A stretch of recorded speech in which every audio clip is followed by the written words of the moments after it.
I remember the first time I saw the sign for Mirage Point.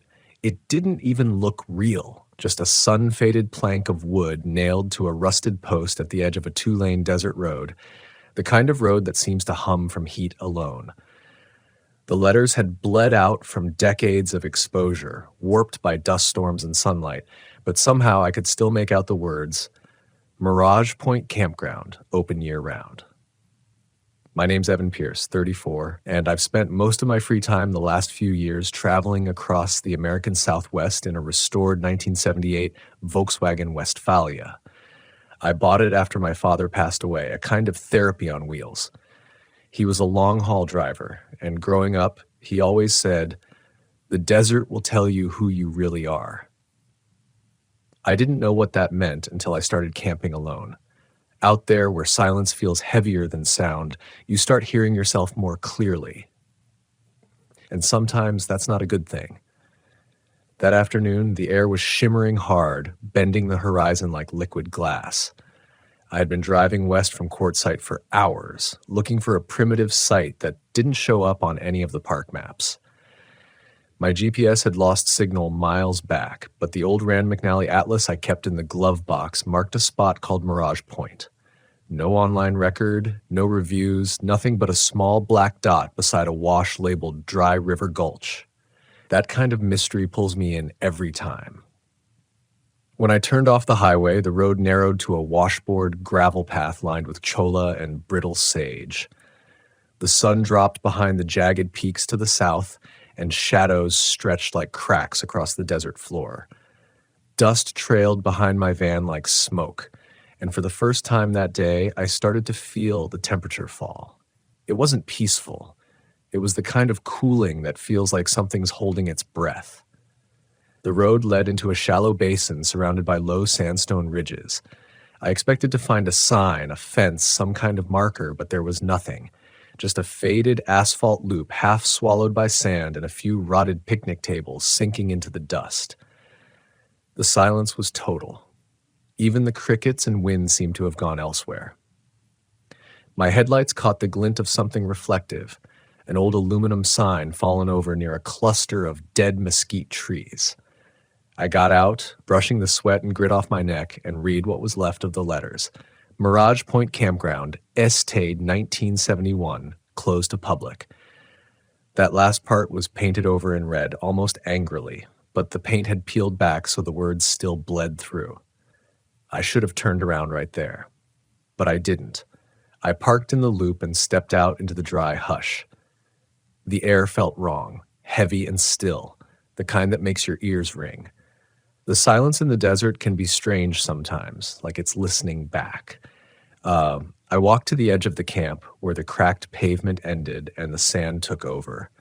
There were outlines of old fire rings, tire ruts turned to fossils, and a single outhouse half buried in the dune. Everything about the place looked abandoned for decades. But the strangest part was that there were footprints, fresh ones, leading away from the site and into the open desert. They weren't deep, just faint impressions of boots or shoes, spaced unevenly, like whoever made them was walking in circles or staggering. I followed them for maybe 20 yards before the wind erased them completely. When I turned back, my van looked smaller than I remembered, almost toy-like against the emptiness. That's when I first noticed the smell.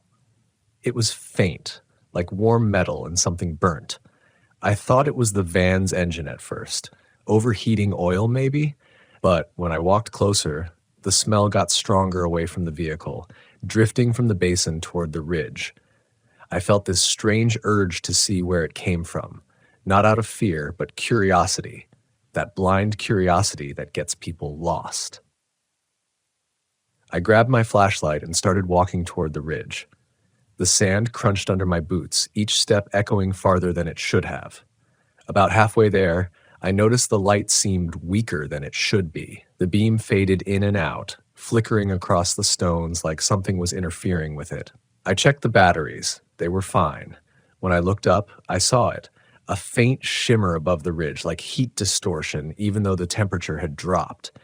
It rippled and wavered, forming what looked like the glow of campfire light, soft and flickering. the kind that pulls you in. The smell of burning metal grew stronger. I climbed the ridge, and as I reached the top, my stomach tightened. Below me, tucked into a hollow in the rock, was another campground, identical to the one I'd parked in. Same picnic tables, same asphalt loop, same dead mesquite trees. But this one was lit.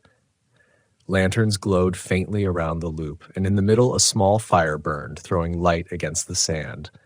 For a second, I thought maybe some off-grid campers had set up down there, but something was off. The flames didn't flicker naturally. They bent sideways like the air was trying to swallow them. And around the fire, I saw figures, 3 or 4 of them, sitting in silence. They weren't moving. My heart pounded so loud I could hear it in my ears. I tried calling out, "Hey, you guys camped out down there?" But my voice just disappeared. No echo, no answer. The figures didn't move. I took a step closer and felt the temperature drop again, sharp this time, like walking into a freezer. My flashlight dimmed, and for a moment I thought I saw the fire bend toward me, stretching like a reflection in water. That's when I realized what I was looking at wasn't really there. It was like staring through glass. The light, the fire, even the people, they all shimmered faintly, as if projected from another time. One of the figures turned, and I swear, it looked directly at me. Just a silhouette, but I could see the glint of eyes catching the firelight. My stomach dropped. The smell of burning metal turned sickly sweet, and I stumbled backward down the ridge, my legs shaking. When I hit the bottom, the light vanished. The ridge went black, and the desert went silent again. I stood there for a long time, breathing hard, the taste of dust in my mouth. I tried to tell myself it was just heat distortion, some optical illusion caused by exhaustion. I'd been driving all day, dehydrated, maybe even hallucinating. I went back to the van, locked the doors, and sat behind the wheel, staring out into the darkness. But the desert wasn't still anymore. Every few minutes, I'd hear something faint, not footsteps, not exactly, but movement, like sand shifting under weight. Once, it sounded like a low hum, mechanical, deep in the ground. I left the headlights on for a while until the battery gauge started to dip. Then I shut everything off, sat back, and tried to sleep. That's when I heard it, a soft tap on the driver's side window. At first, I thought it was just sand hitting the glass, the way wind sometimes carries grit across the surface at night. But the sound came again, 3 distinct taps, slow and deliberate, like someone testing to see if I was awake. My throat tightened. I sat completely still, afraid even to breathe. The desert outside was pitch black, my headlights off, my flashlight sitting uselessly on the passenger seat. I leaned forward slowly, just enough to glance toward the driver's window. Nothing. Only the faint outline of the desert through the glass, washed in moonlight. But I could feel it. Something was there, right on the other side. A presence. You know that instinctive awareness when someone stands too close behind you? That electric awareness. It was like that, except it came from outside. The third tap came again, harder this time. My entire body tensed. I reached for the flashlight and clicked it on, sweeping it toward the window. The beam hit the glass, catching something pale, something like the shape of a hand, pressed against the outside of the window pane. It was gone the moment the light touched it. Just gone. I froze, listening. Nothing but silence again. No footsteps, no rustling, not even wind. My pulse was pounding so hard I could hear it in my ears. I whispered out loud, almost to steady myself, "It's the heat. You're seeing things. It's the heat." But I didn't believe it. I turned the ignition key just enough to roll up the windows fully and lock the doors. My van had always been my refuge, the one place I felt safe no matter where I parked. That night, it felt like a coffin. I stayed like that for hours, staring out the windshield. The desert was alive with stillness, if that makes sense. The kind of stillness that breathes. I must have drifted off sometime before dawn because I woke up to the sound of something scraping the metal on the van's roof. A slow drag, like nails or branches being pulled across it. I jumped upright and hit my head on the pop-top ceiling. "Hello?" I shouted without thinking. The scraping stopped instantly. When I got out of the van, the sun was rising, turning the sand the color of rust. My mouth was dry, and my tongue felt swollen. I walked a circle around the van, expecting to see scratch marks, but there weren't any. The roof was clean, no dust disturbed, no tracks leading up to it. But in the sand, right by the driver's side door, there were footprints again. Bare feet. They circled the van once, stopping at each window. I backed up, my chest tightening. I told myself I was leaving right then, that I'd drive back to the highway and forget this place even existed. I threw open the driver's door, turned the ignition, and nothing happened. The engine coughed once and died. The battery light blinked weakly on the dash. I tried again. Nothing. That's when I noticed the smell again. It came through the vents, faint at first, then stronger, the same burnt metal scent from the night before. It didn't smell like oil or fuel. It smelled wrong. I got out and lifted the rear hatch, checking the engine compartment, but everything looked normal. No smoke, no leak, no sign of heat damage, and yet the air shimmered faintly around the van, like the heat waves were trapped even in the cool morning air. I started packing up, ready to push the van downhill if I had to. I looked up at the ridge, the same one where I'd seen the Mirage fire the night before, and froze. There was smoke rising from it. Not the faint distortion kind, not imaginary. Actual smoke. A thin, dark column twisting into the sky. I grabbed my camera from the passenger seat, habit more than sense, and began hiking toward the ridge. Every step felt heavier, as if the air thickened the closer I got. The smoke moved strangely, not drifting with the wind, but spiraling straight upward. I climbed to the top and stopped, breathless. The hollow below was empty again. No fire, no figures, nothing but ash scattered across the ground. And in the center of it, half buried in the sand, was a shape. I knelt down. It was a hubcap, old Volkswagen style, my exact make and model. The chrome was blackened, warped by heat. Someone had been here before me. The sun was higher now, blinding. When I stood up, I saw the strangest thing yet. Down below, where my van should have been, there was nothing. No vehicle, no tire tracks, just flat sand and a dark impression where it had been parked. I started running back down the ridge, calling out, "Hello, anyone there?" But the only sound that came back was my own voice bouncing off the rock walls.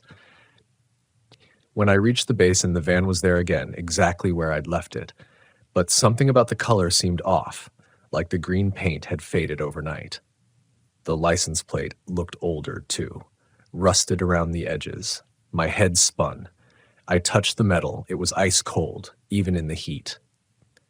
The smell of burnt metal hung thicker now, clinging to the air. I got in, turned the ignition one last time, and the engine started immediately. I drove fast, bouncing over the gravel, not caring about the shocks or the noise. The only goal was distance. When I reached the highway, I didn't look back. I drove for hours without stopping, until the desert turned to scrub, then into the faint green of farmland. By the time I reached a gas station on the edge of Blythe, the sun was setting again. I pulled over, shaky but relieved, and went inside to fill up. The clerk was a woman in her 50s, long gray braid, weathered skin. She looked at my van as I parked and gave a little frown. "Haven't seen one of those around here in a long time," she said. "Yeah," I replied, forcing a laugh. "Been camping out off the old highway." She looked at me for a long moment, then asked, "Where'd you stop?" "Place called Mirage Point," I said, still catching my breath. Sign said it was open year-round. The woman's face went pale. "Mirage Point?" She repeated quietly. "That campground burned down in 1979. No one goes out there anymore." I froze. She leaned closer, lowering her voice. "Whatever you saw, it wasn't the living." I didn't say anything. I just nodded, bought a bottle of water, and stepped outside into the cooling dusk. The van sat there humming softly, engine ticking from the heat. I reached for the driver's door and noticed something glinting on the ground beneath it. It was another hubcap. Blackened, warped, identical to the one I found on the ridge. I stared at the hubcap, half buried in dust, as the last of the daylight burned away behind the gas station. It looked just like the one I'd found up on the ridge, the same warped edges, the same half-melted chrome. My hands were shaking when I picked it up. It was ice cold, just like the van had been that morning, and the moment I touched it, a sound bloomed in my ears, a low hum, mechanical, like an idling engine echoing from far away. I dropped it instantly. The hum stopped. The air around the van seemed to ripple, as if the heat from the asphalt was alive.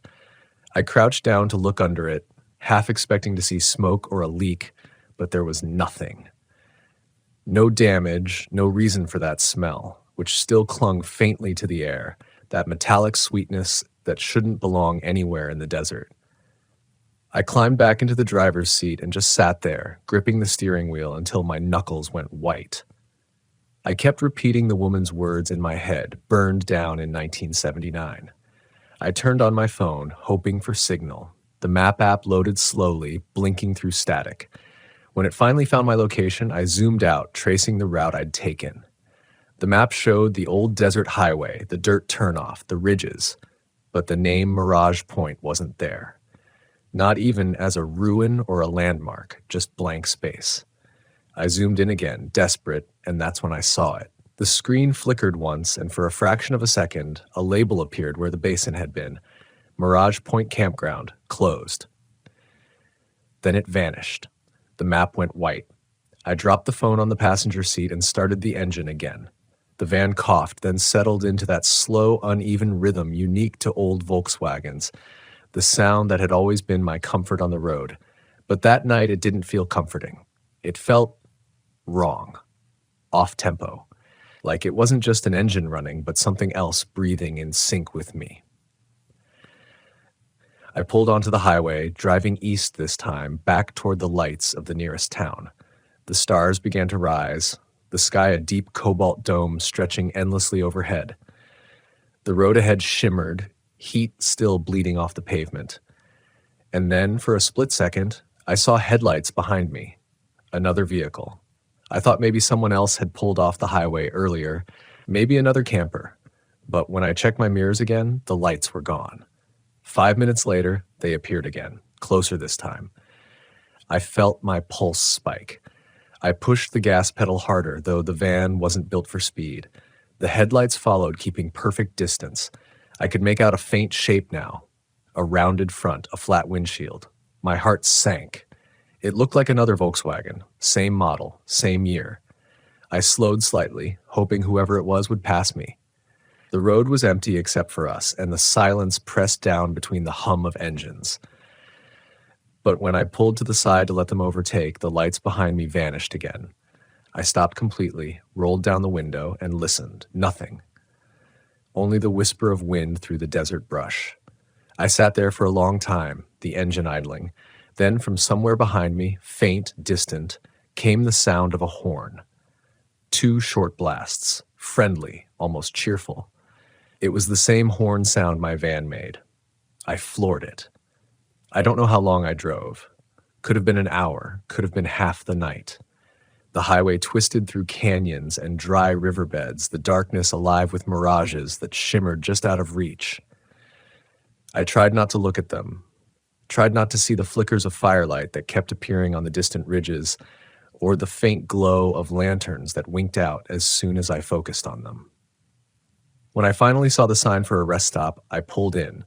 The lot was empty. A single sodium light flickered over the vending machines, buzzing like a trapped insect.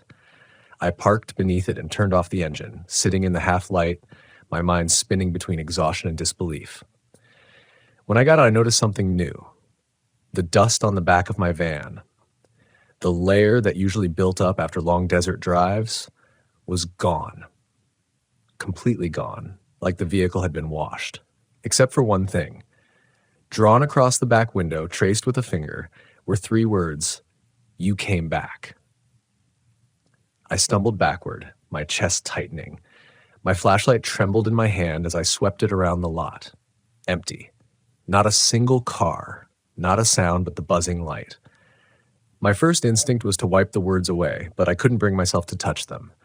I just stood there, staring at my own reflection in the glass, barely able to recognize myself through the layer of fear. Finally, I got back inside, locked the doors, and reclined the seat. I told myself I'd rest for an hour, then keep driving until sunrise. But when I closed my eyes, the darkness didn't feel empty. It felt occupied.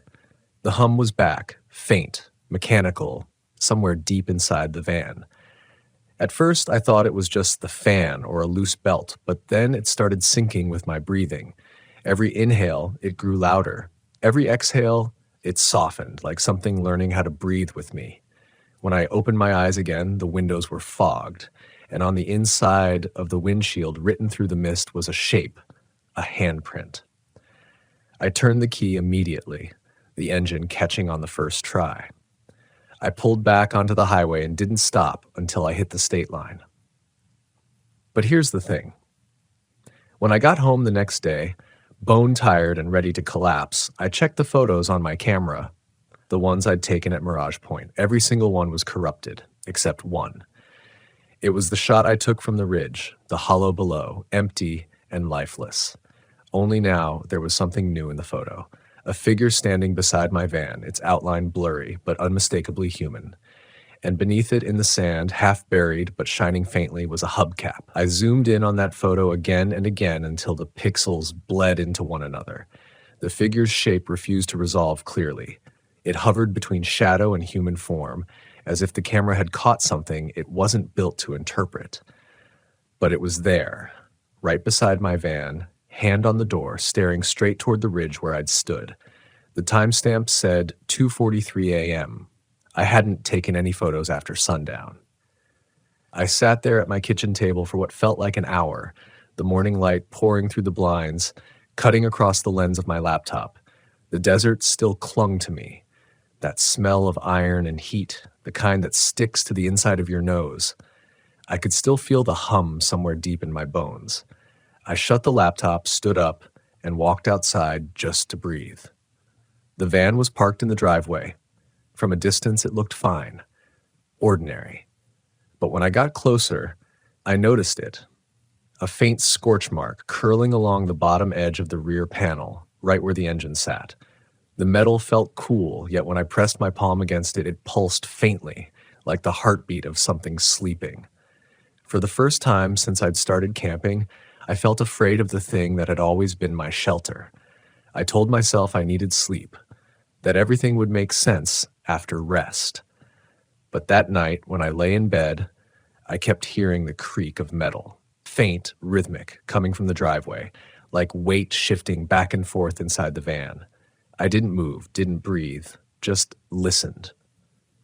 At some point near dawn, the noise stopped, and in that silence, I swore I heard a voice. Soft, low, almost like a whisper inside my skull rather than through my ears. It said my name, once, then nothing. I didn't go outside until the sun was high enough to burn away the chill. When I finally stepped into the yard, the van's door was unlocked. I always lock it. Always. Inside, everything looked the same except for one thing. Sitting on the passenger seat, perfectly centered, was that same warped hubcap from the gas station. I picked it up. The smell hit me instantly. Burnt metal, sweet, chemical, wrong. I stumbled back, dropping it to the floor. The moment it hit, the van's radio flickered on by itself, static first, then a faint voice buried underneath. I couldn't make out the words at first, just fragments, fading in and out through the interference. I reached in and turned the volume knob slowly, returning to point, welcome back. The static swallowed the rest. I yanked the key from the ignition and backed away. For days, I couldn't shake the feeling that something from Mirage Point had followed me. The nights grew restless. The hum came and went, sometimes faint, sometimes so loud it rattled dishes in the cupboard. Lights flickered without reason. My phone would buzz with unknown numbers, all blank calls. Once I answered and all I heard was wind, that same dry desert wind carrying the faint crackle of fire. I tried to move past it, to rationalize it. But then the van started moving. It was small at first, a few inches backward one night, then forward the next. I marked the tires with chalk to be sure. The marks never matched come morning. I checked the transmission, the parking brake, even chalked the wheels. Didn't matter. Every dawn it shifted. One evening near the end of the week, I decided to end it, to drive it to a mechanic and sell it no matter the price. I started the engine one last time, The dashboard lights flickered, dimmed, and then, for just a heartbeat, the odometer rolled backward, not forward, and the radio turned on again. No static this time, just a single, steady voice. Calm, almost human. "Evan, you shouldn't have left." The words froze me where I sat. My name, spoken like it remembered me.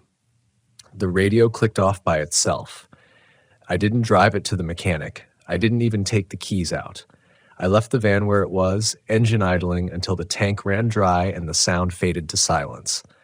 That night, I slept on the couch with the curtains closed and the lights on. When I woke up the next morning, the driveway was empty. No van, no oil stains, no tracks in the dirt. I called the police. They thought it was stolen. They wrote a report, promised to contact me if they found anything. Weeks passed. Nothing. I tried to move on. Bought an old pickup, told myself I was done with camping, with chasing forgotten places. But then, last week, an envelope showed up in my mailbox.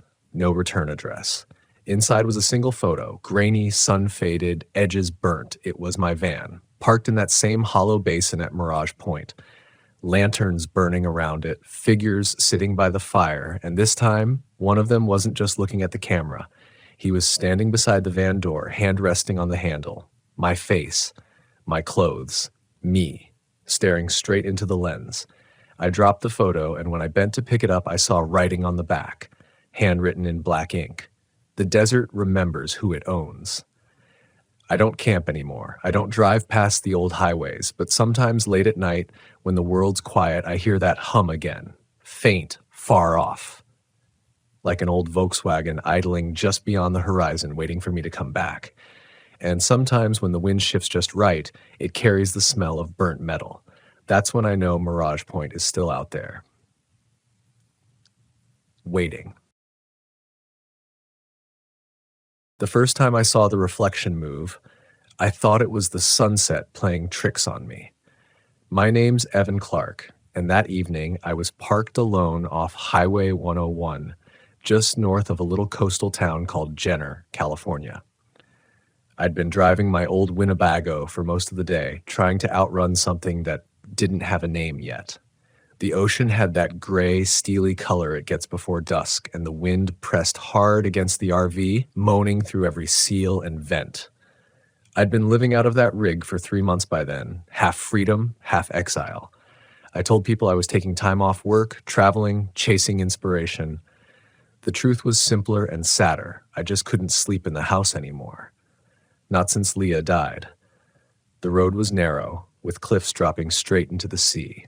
I'd found a turnout where a few other travelers used to stop, a stretch of gravel and dying coastal grass, but that night it was empty. Just my Winnebago, the ocean, and that wind that never seemed to rest. I was sitting in the driver's seat eating cold soup from the can when I caught the reflection.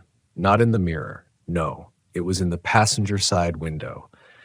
The glass was darkened by the light inside, so I could see my own face, the steering wheel, and beyond that, the faint shimmer of the ocean. But then there was something else, a flicker, like someone sitting in the passenger seat, just for a second, then gone. It wasn't clear, not even enough to make out a shape. Just a presence, a distortion, the way heat bends the air. I froze, the spoon halfway to my mouth, and stared at that window for a long time. Nothing moved. I told myself it was probably a trick of the reflection, maybe my own motion or the ocean light outside. I'd been on edge for weeks anyway, the kind of raw tension that makes you startle at your own shadow. I wiped the condensation off the glass, forcing myself to breathe evenly, and got ready to turn in. But something in me didn't want to close the blinds. I left them half open, just enough to see the shimmer of the horizon, just enough to keep that window in sight. That night, the wind got worse. Around midnight, it began to hit the RV broadside, making the whole vehicle rock gently. It wasn't enough to be dangerous, but it was enough to keep me awake. I turned in my sleeping bag, eyes half open, listening to the groan of metal and the scrape of branches against the roof. Somewhere in the darkness, I heard what sounded like a knock. Just one, soft from the passenger side. Then silence. I waited, every muscle locked. Then another knock. Two, spaced apart, faint enough that I questioned if I'd heard them at all. I sat up, holding my breath. The clock on the wall read 1:47 a.m. I whispered Leah's name before I even realized I'd done it. I knew it was crazy. She'd been gone 6 months, but something about the rhythm of those knocks reminded me of her. When we used to drive together, she'd tap twice on the dashboard when she wanted me to pull over for a view. It had been a quiet code between us. Tap, tap. Stop here. I pressed my palm to my chest, feeling the thud of my heart. Then the third knock came. Harder, sharper, definitely from outside. I grabbed my flashlight and slid from the bed. My breath made fog in the cold air as I opened the side door. The beam of light cut across the gravel, the tall grass, the cliff edge beyond. Nothing. Just the wind tearing at the night. I shined the light over the passenger window, half expecting to see someone standing there. No one. But the glass, there was something about it that stopped me cold. A faint smear, almost like the outline of fingers. 5 of them. I touched the glass and felt the cold bite straight through me. The prints were on the inside. The next morning, the world looked different. Brighter, calmer. The wind had died. The ocean was still. I tried to shake off the night before, convincing myself I'd somehow made the marks myself without realizing. Grief does strange things. You start to see what you miss most in the corners of the world, even in your own reflection. I drove down into Jenner, grabbed coffee at a roadside cafe, and listened to the locals talk about the weather. One old man, sun-leathered and half-blind, told me not to camp too long near the cliffs. "Wind'll drive you mad out there," he said, tapping his temple. "You start hearing the ones who didn't make it home." I laughed politely, but something about his tone stayed with me. That phrase, the ones who didn't make it home. By evening, I was back at the same turnout, parked in the same place. I don't know why I went back. Maybe it was stubbornness, maybe something deeper. The view was too beautiful to leave behind, and I told myself I wasn't going to be chased away by a bad night's sleep and my own imagination. The sun sank behind the horizon in a fire of red and gold, and for a moment everything was peaceful again. But as darkness crept in, I started to notice the reflection returning. Only this time, it didn't flicker. It stayed. A shape sitting in the passenger seat, just faint enough to seem impossible, but clear enough to make my blood run cold. I didn't look at it directly. I watched it from the edge of my vision while pretending to stare out at the ocean. Every instinct screamed at me not to move, not to breathe. It wasn't me. It couldn't be. The shape was wrong, smaller than my frame, shoulders hunched, head tilted slightly as if looking back at me. I whispered Leah's name again, quietly, as if speaking it too loud would break whatever fragile thread of reality held this moment together. The reflection shifted, ever so slightly, like someone turning to listen. I closed my eyes and counted to 10. When I looked again, the seat was empty. My own reflection stared back. I let out a breath I didn't realize I'd been holding and turned off the interior light, plunging the cabin into darkness. Only the faint blue of the moon came through the window now, silvering the edges of the dashboard. I waited, staring at the glass, half expecting the reflection to return. It didn't, not then. But just before I fell asleep, I caught the faintest sound again, a double tap on the dashboard. Tap, tap, and the ocean, vast and black beyond the cliff, whispered something back that I couldn't quite hear. The next morning, I woke up with the strange taste of salt in my mouth and the heavy pressure of a dream I couldn't remember. The ocean outside was calm again, almost too calm, the surface so flat it looked like a pane of glass. I sat in the driver's seat for a long time, sipping instant coffee, staring at that passenger window. The sunlight poured through it, clean and sharp, showing nothing unusual. No handprints, no condensation, no movement. Still, I felt like something had shifted, like I wasn't alone in that space anymore, even if the air looked still. By noon, I was restless. I decided to drive inland, away from the cliffs. There was a small campground on the other side of the ridge, tucked between cypress trees and dunes, a few miles from an old decommissioned lighthouse. It looked quiet, safe, But as I drove, I kept catching glimpses in the corner of my eye, shadows shifting in the reflection of the window like someone sitting beside me. I tried to focus on the road. Every time I looked directly, there was nothing there. Halfway up the ridge, my radio crackled to life, though it had been off. Static first, then what sounded like a faint voice.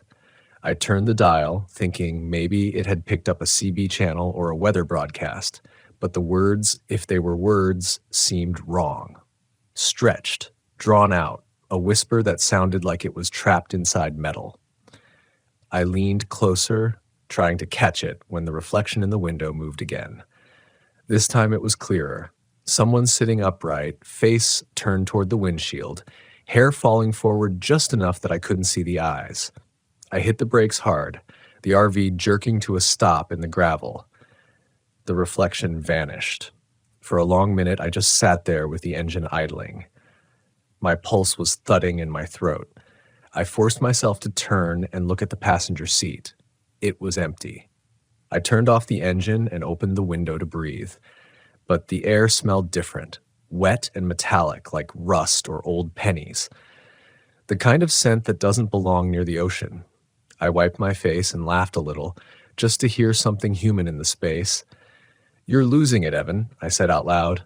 "Get a grip." But when I turned back toward the windshield, there was something written in the condensation near the bottom of the glass. Just 3 letters. LEA. I didn't breathe for nearly 10 seconds. My throat closed up, and all I could do was stare. It wasn't possible. There hadn't been any condensation before. The sun was high, and the windows were warm. I reached out, shaking, and ran my fingers over the letters. They smeared instantly, but the feeling underneath, cold like touching ice, lingered on my skin. I sat there for hours, trying to make sense of it. Grief, memory, coincidence, whatever it was, I needed distance. I drove onto the lighthouse campground and parked at the far edge, away from the few other RVs scattered around. There were picnic tables, a pit toilet, and a single coastal trail leading down to the shore. It should have felt peaceful, but the silence pressed too tight. Every sound seemed distant. The caw of gulls, the soft tick of the cooling engine, the faint hiss of the tide below. I told myself I'd take a walk to clear my head. The path wound through thick grass and wind-bent cypress trees, and I could hear the waves thundering below long before I saw them. The lighthouse was about half a mile down, fenced off and half collapsed, but still standing. As I walked, I kept noticing a reflection in the corner of my vision, flashes of light as if something metallic was catching the sun. I thought it might be shards of glass from the lighthouse, but they always vanished when I looked straight on. Near the cliff's edge, I found something I hadn't expected. An old VW bus, half buried in sand and grass, stripped of paint and rusted through, the windshield shattered. It must have been there for decades, abandoned to the wind and salt. But what caught my eye wasn't the van itself. It was the passenger side window.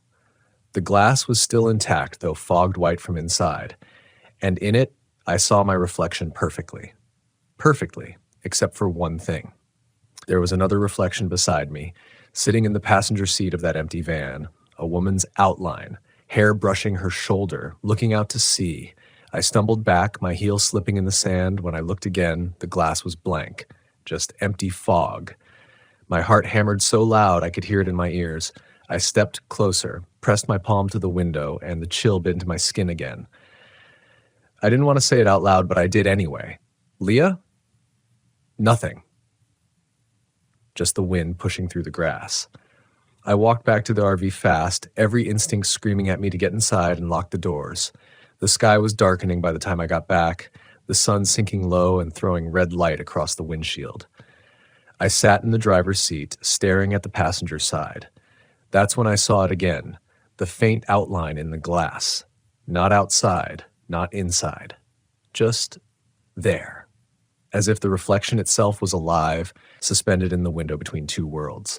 This time I didn't move, I just whispered, "If that's you, if you're really there, what do you want?" The engine made a soft pop as it cooled. Then came a tap. 2, spaced perfectly. Tap, tap. I felt my chest tighten so hard it hurt. Tears came before I even realized it. "I don't know what you're trying to tell me," I said. "You're gone, Leah. You have to let me go."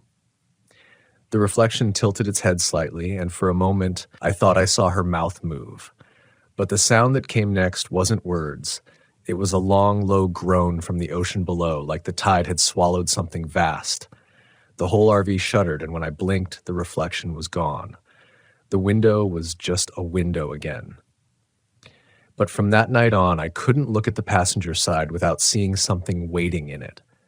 Sometimes a blur, sometimes a shape, sometimes just the faint pressure of another presence breathing against the glass.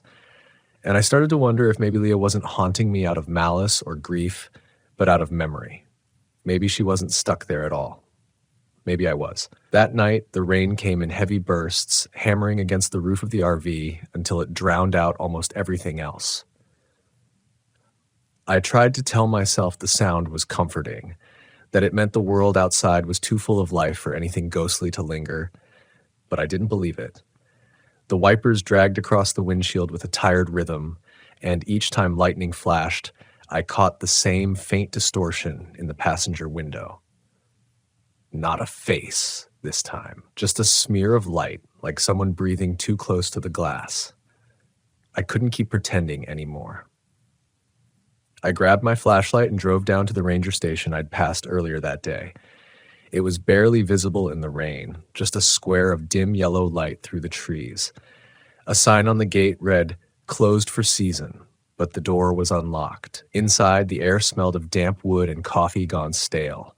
A map covered one wall, showing the coastline and several marked points, campgrounds, trails, and accident sites. That word caught my eye. Accidents. A handwritten note was pinned near the bottom of the map beside a red circle. Fog crash, 2 fatalities, April 14th. The location matched the cliff turnout where I'd first parked. I leaned closer, tracing the date with my finger. April 14th.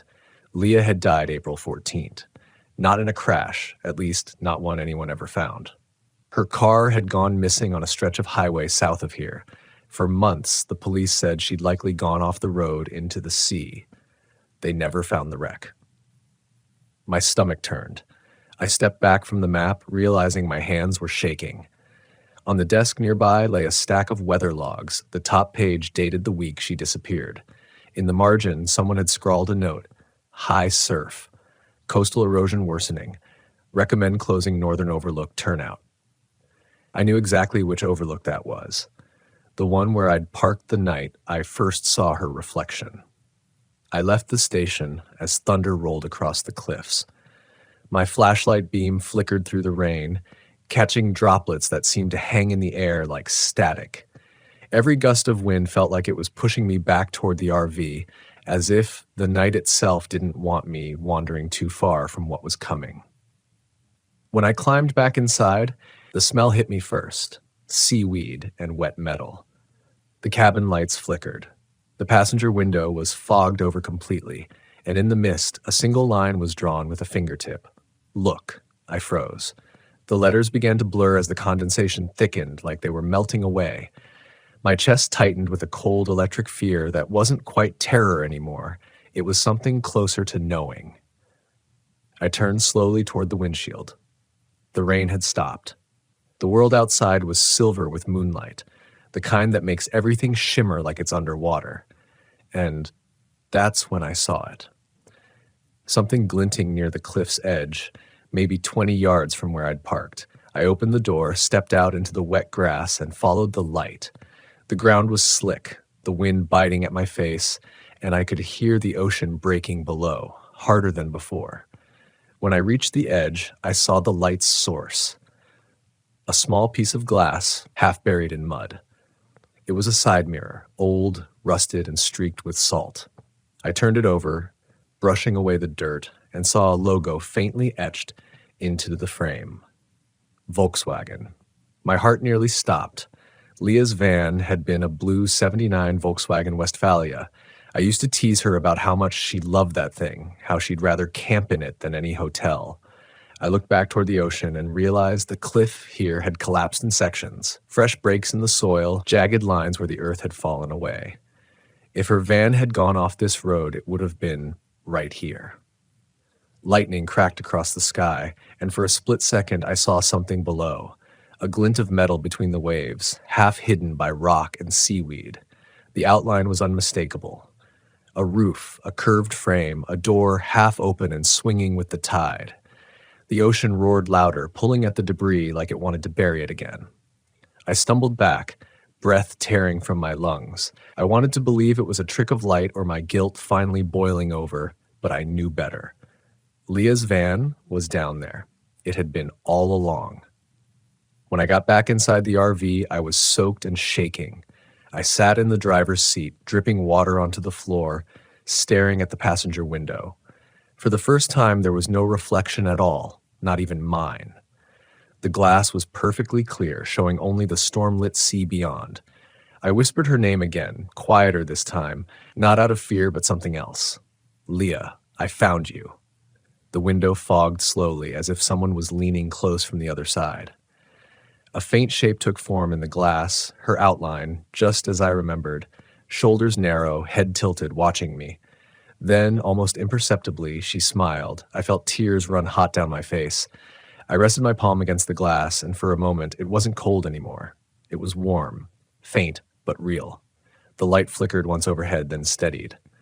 I whispered, "It's okay now. You can go." The reflection blinked. Then she was gone. The glass cleared, and all that was left was my own face, pale and hollow, staring back at me. The storm passed by morning. The world smelled clean again, washed new. I called the authorities, told them what I'd found. They sent a rescue team down the cliffs that afternoon. I watched from the turnout as they hauled up what was left of the blue van, crusted in salt and coral. They didn't find much inside, just a rusted ring of keys and a water-damaged photograph. It was one I'd taken years ago. Leah sitting in the passenger seat of that same van, sunlight on her hair, her hand pressed to the window in a half wave. When they left, I stayed behind. The wind was calm now, the ocean slow and breathing. I sat in the RV and looked at the passenger window one last time. For the first time since she died, it showed nothing but the sea and sky. No reflection, no movement, just light. And for the first time in a long time, I didn't feel like I was running anymore. The road ahead looked open, and when I started the engine, the sound of it felt like something alive again. Still, as I pulled away, I couldn't help but glance once at that window. Not in fear, but in quiet understanding, because maybe she never meant to haunt me. Maybe she'd just been waiting for me to look, really look, and see what I'd been refusing to face. That even the departed can linger, not in the places they died, but in the reflections of those who still remember them. I've learned over the years that silence doesn't always mean peace. Sometimes it's the echo left behind by something that doesn't want to be disturbed. My name's Luke Marshall. I'm 42 years old, and I've been traveling the back roads of America in my RV for almost a decade. I started doing it after my divorce, when the walls of my old life started to feel like a cage. At first, the open road felt like freedom. Every sunrise out my window promised another place to start over. But what they don't tell you about full-time RV living is how quickly the line between solitude and isolation starts to blur. I've stayed in hundreds of campgrounds, some sparkling new, others weathered and forgotten. But there are places scattered across this country that time is abandoned, where nature is slowly reclaiming what man once built. And it's those places that have a certain weight. You feel it in your chest before you ever park. You step out, smell the damp air, and realize the world's gone quiet in a way that doesn't feel natural. It started with an accident of curiosity, a wrong turn that turned into something I still can't fully explain. Last spring, I was driving through northern Arizona, somewhere along an old highway that peeled off from Route 66. My GPS flickered in and out like it couldn't decide what century it was in. The sun was dropping fast, and I didn't want to push into the desert at night. I passed a weather-beaten wooden sign half swallowed by mesquite that said Sunset Mesa RV Park. Vacancy. The arrow pointed down a cracked asphalt road leading toward a dry wash. I almost kept driving. Almost. But I'd been on the road all day. My eyes ached, and the thought of pulling over anywhere with RV park in the name felt like salvation. The entrance was strangled with weeds, but a rusted gate stood open. I eased through, crunching over gravel that hadn't seen a vehicle in years. There were maybe 15 concrete pads, a few overturned picnic tables, and the skeletal remains of a sign near the office that read, "Check in here." The windows were dusted, opaque, but the door hung slightly ajar. I killed the engine, and the silence that followed was so thick I could hear my own heartbeat. At first, I thought maybe it was one of those forgotten roadside parks, closed after the new highway rerouted traffic.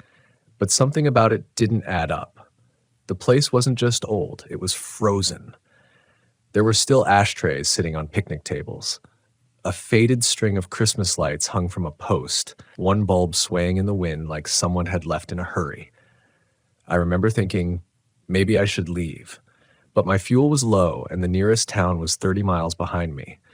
I parked near the middle lot, leveled the RV, and stepped outside to stretch. The desert smelled of rust and creosote. The air had that electric stillness right before dusk. I walked toward the office to see if I could at least find a name or contact number, anything to ease the weird guilt of camping somewhere that technically wasn't open. The front office smelled of dust and disuse. A layer of grit covered everything, brochures, an unplugged coffee pot, even a plastic fern that had gone the color of bone. On the counter was a ledger, pages curled with age. The last entry was dated June 3rd, 1999. Beside it, a set of RV license plate numbers scribbled in a looping hand, one of them marked with a red X. I don't know why that unsettled me. Maybe because it felt personal. Like whoever wrote it had a reason to mark that one entry out. I told myself I was being ridiculous and went back outside.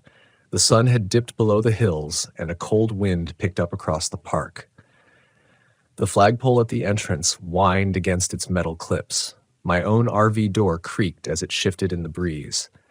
I cooked a quick meal, canned chili and instant rice, and ate with the TV off. Something about sound, even artificial sound, felt wrong here. When I turned in for the night, the temperature had dropped hard. I cracked the window for air, pulled the covers up, and told myself I'd be gone first thing in the morning. But around midnight, I woke to the unmistakable sound of footsteps on gravel. Slow, measured, moving just outside the RV. I froze. The footsteps paused, then continued toward the rear bumper. My mind jumped to every logical explanation. An animal, a drifter, maybe a park worker doing rounds, even though no one had been there in decades. I leaned up just enough to peek through the blinds. Nothing. The lot was empty, bathed in pale moonlight. Then came the tapping. 3 sharp raps against the back wall of my RV. I grabbed my flashlight, heart hammering, and stepped outside barefoot. The cold bit instantly into my soles. The beam cut through the darkness, catching nothing but the pale shimmer of gravel and the outline of the old office. No movement, no shadows, just that endless, heavy stillness. I circled the RV once. No tracks, not even mine. The wind had died completely. When I exhaled, the breath hung longer than it should have, like the air itself didn't want to let go. I went back inside, locked both doors, and left the flashlight on beside me. But sleep didn't come. Every so often, I'd hear faint clicks, like fingernails on metal. Once something brushed against the side of the vehicle, a dry, dragging sound like fabric scraping paint. I tried to convince myself it was just branches, but there weren't any trees near enough to reach. At 3:17 a.m., my phone screen lit up by itself. The GPS map had reopened, the cursor blinking over the same point I'd seen earlier, Sunset Mesa RV Park. But this time, underneath, a second line had appeared in faded gray text. Do not stay after midnight. I blinked hard. The message vanished. When dawn came, I stepped outside half expecting to see footprints, some proof that I hadn't gone crazy. The gravel looked undisturbed, except for one thing. Near the back bumper, in the thin layer of dust, were 2 long streaks, as though something had been dragged away. I didn't eat breakfast. I didn't even check the engine oil. I just drove until the park was a blur in the rearview mirror. That should have been enough to make me stop chasing abandoned places. But it wasn't. If anything, it woke something in me, a curiosity I couldn't shake. Because here's the thing. Once you've felt a place that's truly empty, you start to notice the ones that aren't. And that's how I ended up at Pine Hollow Campground in Missouri 6 months later, a park that, according to every record I could find, was closed after a series of unexplained disappearances. But the locals never told me the full story, not until I was already parked there. Pine Hollow was the kind of place you wouldn't find unless you were looking for it. And even then, you had to want it for the wrong reasons. It sat 10 miles off the main road, tucked behind a wall of sycamores that grew so thick their roots had split the pavement. The gate was chained open, sagging under its own rust, and a faded sign welcomed visitors with words that barely clung to the wood. Pine Hollow Campground, family memories since 1974. Someone had spray painted over the last word, turning memories into warnings.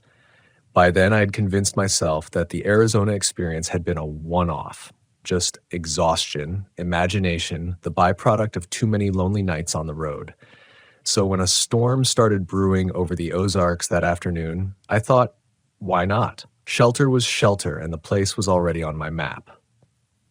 I parked in the old loop near the pond, a green, stagnant mirror with cattails and mosquitoes thick enough to hum.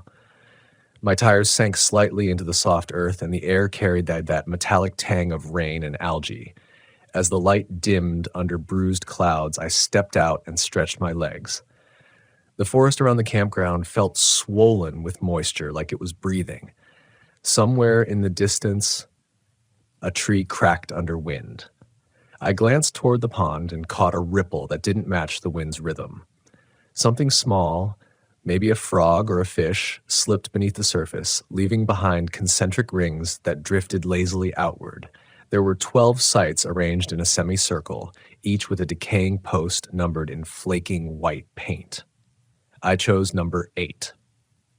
The electrical hookup was long dead, but I ran my generator for a while, letting its steady hum cut through the stillness.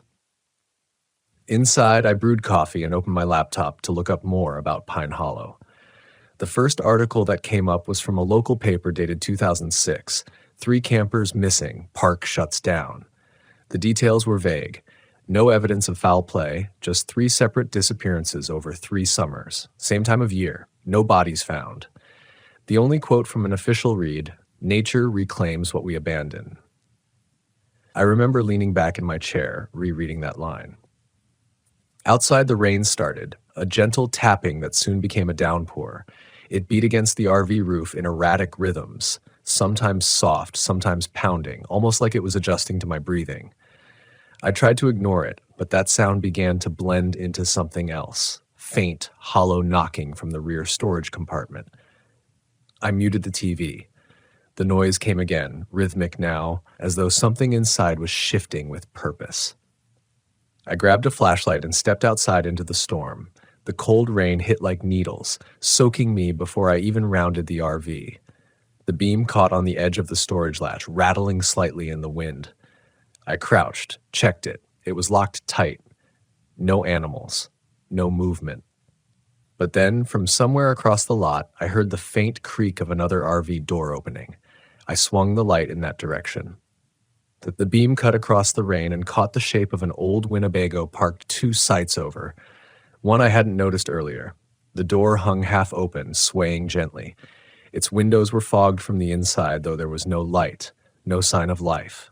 I stood there, rain dripping off my chin, every instinct screaming to go back inside. But curiosity, stupid, reckless curiosity, kept my feet moving forward. The Winnebago was ancient, its paint blistered and peeling, a family of lichen climbing up its side. The door groaned as I pushed it open farther. The smell hit first, stale rot mixed with something faintly sweet like spoiled fruit. I stepped inside, the flashlight beam dancing across old furnishings. A blanket was spread neatly over the couch. On the counter sat 2 tin coffee mugs, both half full of water that had long gone stagnant, and beside them a map of the campground with several sites circled in red marker, including mine. I froze. In the silence that followed, A single droplet of rainwater hit the metal sink with a sharp ping, then another. And then from somewhere behind the RV outside in the woods came the low groan of something moving. Not animal, not mechanical. A sound stretched too long to belong to either. I backed out slowly, scanning the tree line. The rain had softened to a mist, and the forest steamed with that eerie after-storm glow. I saw nothing, but I felt watched. Back in my own RV, I locked every latch, every door, and sat listening. The generator coughed and died sometime after midnight. When the silence hit, it was like the air pressed down harder. My ears rang in the absence of sound. Then came a new noise, light, deliberate scraping beneath the RV floor. At first, I thought it was a branch rubbing the undercarriage, but then I realized the RV was rocking slightly, something moving underneath. I crouched low, heart pounding so hard I could feel it in my teeth. The scraping stopped, and then knocking. 3 taps, from below. I lunged for the driver's seat, started the ignition, and threw it in reverse. The wheels spun uselessly in the mud before catching, jerking the RV backward. Something thudded beneath me, heavy enough to rattle the cupboards. I didn't stop driving until the trees thinned and the road rejoined the main highway. The storm had passed, and the night sky broke open with stars. I pulled over at a gas station 20 miles away, still trembling. When I stepped out to check the undercarriage, I found nothing. No damage, no drag marks. But on the side panel just below the door was a single muddy handprint. I told myself it could have been mine from earlier. But deep down, I knew it wasn't. After that night, I swore I'd never stop anywhere that wasn't on an active registry again. I told myself I'd had my fill of ghosts, whatever they were. But habits die hard, and curiosity has a way of sounding like logic when you're alone. So when a retired ranger I met in Colorado mentioned a place up north, an RV park that never officially closed but no one stayed in twice, I didn't tell him no. I asked for directions. And 3 weeks later, I found myself driving toward Lake Shale Campground, a place so remote it didn't even exist on Google Maps. Lake Shale wasn't supposed to be beautiful, not in the traditional sense. It was the kind of beauty that warned you to keep your distance, an untouched stillness that didn't need you there. The old ranger, a man named Harris, had described it as peaceful in the way empty hospitals are peaceful. I laughed when he said that. I shouldn't have.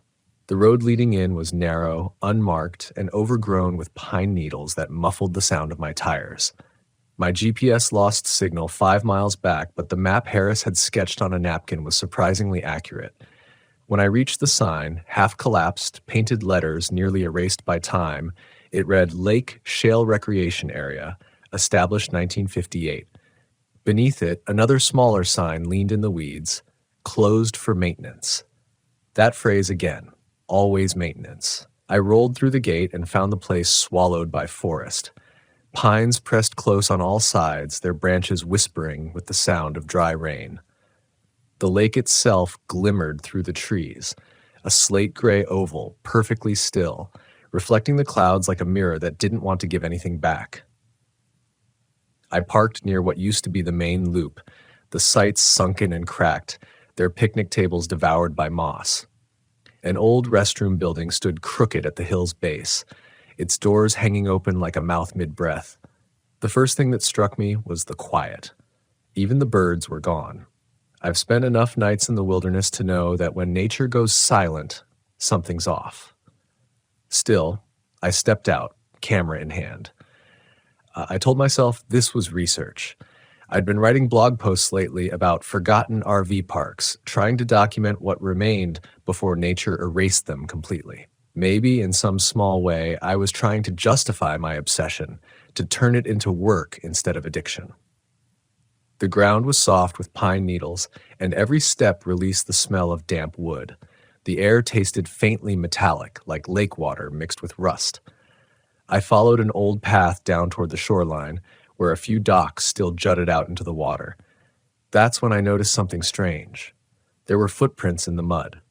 Fresh ones, barefoot. They led from the lake toward one of the campsites and disappeared near a fire pit choked with weeds. The prints were deep, spaced unevenly, as if the person had been limping, or dragging one foot. I crouched, touching the edge of one print. It was still wet. For the first time in a long while, I felt something cold press against the back of my neck that wasn't wind, the kind of sensation your body knows before your mind catches up. I told myself it was nothing, that maybe hikers still wandered through here. But there were no other tracks, no tire marks, no boot prints, nothing to suggest anyone else had been here in days, maybe weeks. Back at the RV, I brewed coffee and tried to shake the feeling. The sun was slipping low, painting the lake in copper and black. My reflection shimmered faintly in the window as I sat at the table, notebook open, writing down details like I always did. No birds. Fresh footprints. Smell of iron and air. I paused before writing the next part. Silence feels expectant. The pen hung above the page for a long moment before I set it down. I turned on the small lamp above the kitchen sink, the kind that hummed faintly when plugged into the inverter. Outside, the forest was now ink dark. A fog had started rising off the lake, drifting through the trees like slow-moving smoke. That's when I heard it. A single splash, then another. The kind of sound a person makes when wading into shallow water. I froze. The lamp's hum suddenly felt too loud. I switched it off. The silence returned, thicker now. My eyes adjusted to the dim, and through the window I could just make out the faint ripple of movement near the dock. Someone, or something, was standing at the edge of the lake. The fog made it impossible to see clearly, but the shape was unmistakably human. Still. Facing the water. I waited for them to move, to step forward or turn around, but they didn't. They just stood there. After a while, I convinced myself it must have been a trick of the mist. I blinked hard, and the figure seemed to dissolve. But when I finally lay down to sleep, the sound came back. Slow footsteps circling the RV. Not hurried, not cautious, just steady. Each step crunched softly against the pine needles. I held my breath, counting the seconds between them. The pattern stopped right outside my window. I reached over and pulled the curtain back, just enough to peek through the sliver. Nothing there. But on the glass, faintly visible in the condensation from my breath, were the marks of 5 long fingers pressed from the outside. I jolted back so fast, I hit the cabinet behind me. The sound must have startled whatever was out there, because the next thing I heard was a slow retreating rustle, followed by the faintest whisper of water lapping against shore. I didn't sleep after that. When dawn finally broke, the fog had thickened so much the lake was gone behind a wall of gray. I stepped outside, careful, scanning the ground. The prints from last night were gone, but new ones had appeared. Smaller, child-sized. They led from the waterline directly toward my RV door. I packed up faster than I ever have in my life. As I turned the ignition, I caught one last glimpse of the lake through the trees. For a split second, it looked like there were faces beneath the surface, eyes open, watching me leave. I didn't stop until I reached the next town, if you could call it that. Just a gas station, a diner, and a post office. I walked into the diner and ordered coffee, hands still trembling. The waitress, an older woman with silver hair tied in a braid, gave me one long look before asking where I was coming from. When I told her Lake Shale, her expression changed instantly. "You stayed there?" she asked, voice low. I nodded, unsure how much to say. She set the coffee down, her hand shaking slightly. "They drained that lake once," she said. "Back in the 80s. After a flood took out half the campsites, they found the RVs under the water. The people were still inside. No one ever figured out how they got there. Water rose too fast, they said. But there's some things in those woods that move faster than storms." She left the cup and walked away before I could ask more. That night, as I parked miles from anywhere, I couldn't shake her words. Things that move faster than storms.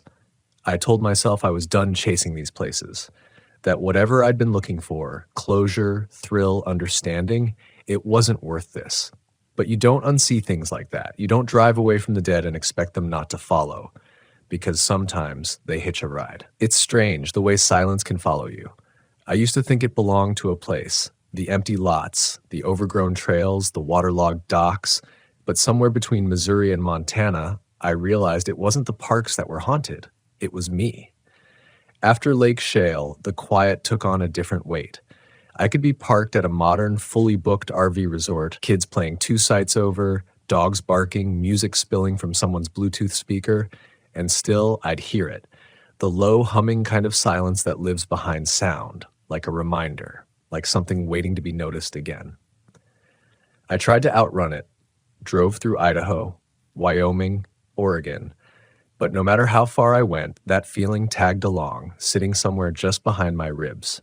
Then in late October, I came across the name Haven Creek RV Park. It popped up on an old camping forum I'd been scrolling through one night, the kind of thread that gets buried under years of unanswered posts. One user had written, "If you go to Haven Creek, don't camp near the river. The lights don't belong to anyone." That was all it said. No coordinates, no photos, just that one line. It should have been enough to deter me, but it didn't. Maybe because deep down I'd already accepted that I wasn't looking for safety anymore. I was looking for answers. It took 3 days of driving through back roads to find it. Haven Creek was somewhere near the Montana-Idaho border, nestled in a narrow canyon where the sun vanished hours before dusk. The road in was little more than a dirt trail, half washed out by rain, flanked by skeletal birch trees that leaned in like spectators. By the time I pulled in, it was almost dark.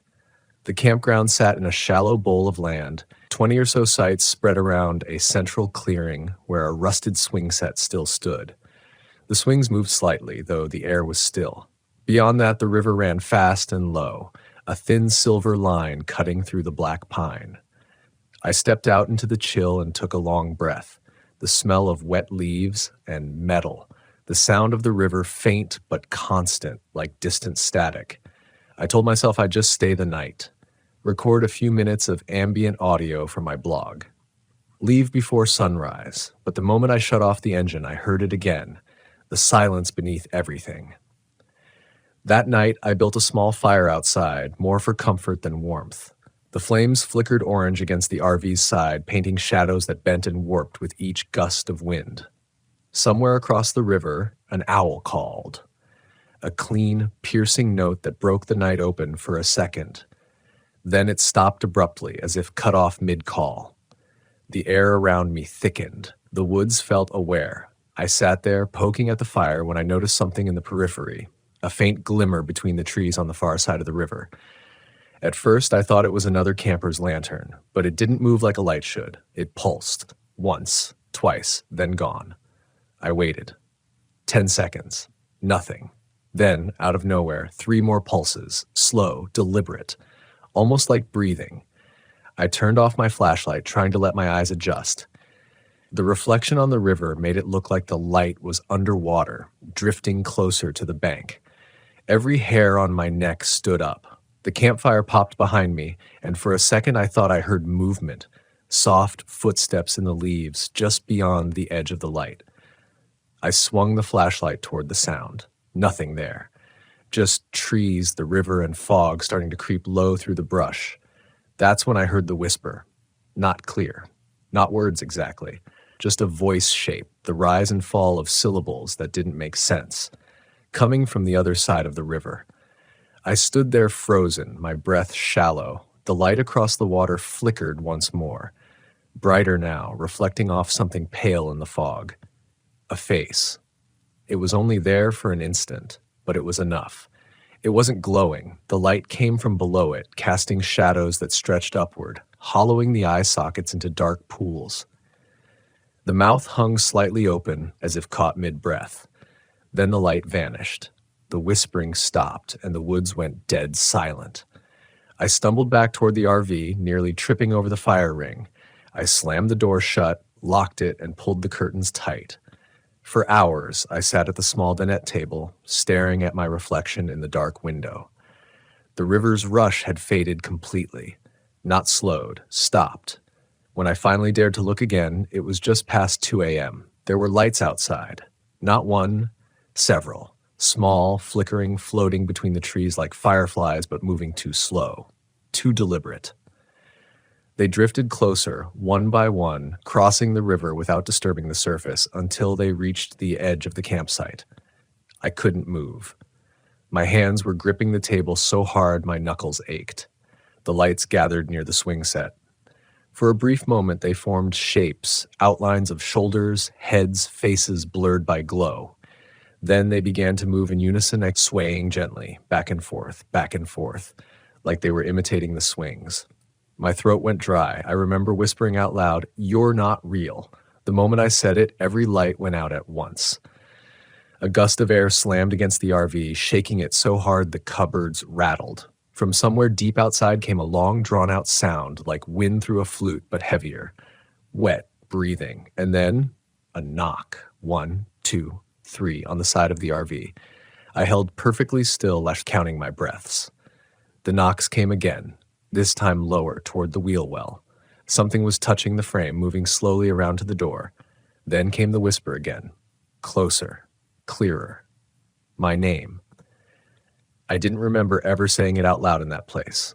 I hit the ignition and floored it. The tires spun in mud, the whole rig lurching before it caught traction. I tore down the dirt road with the high beams on, trees whipping past like shadows trying to grab hold.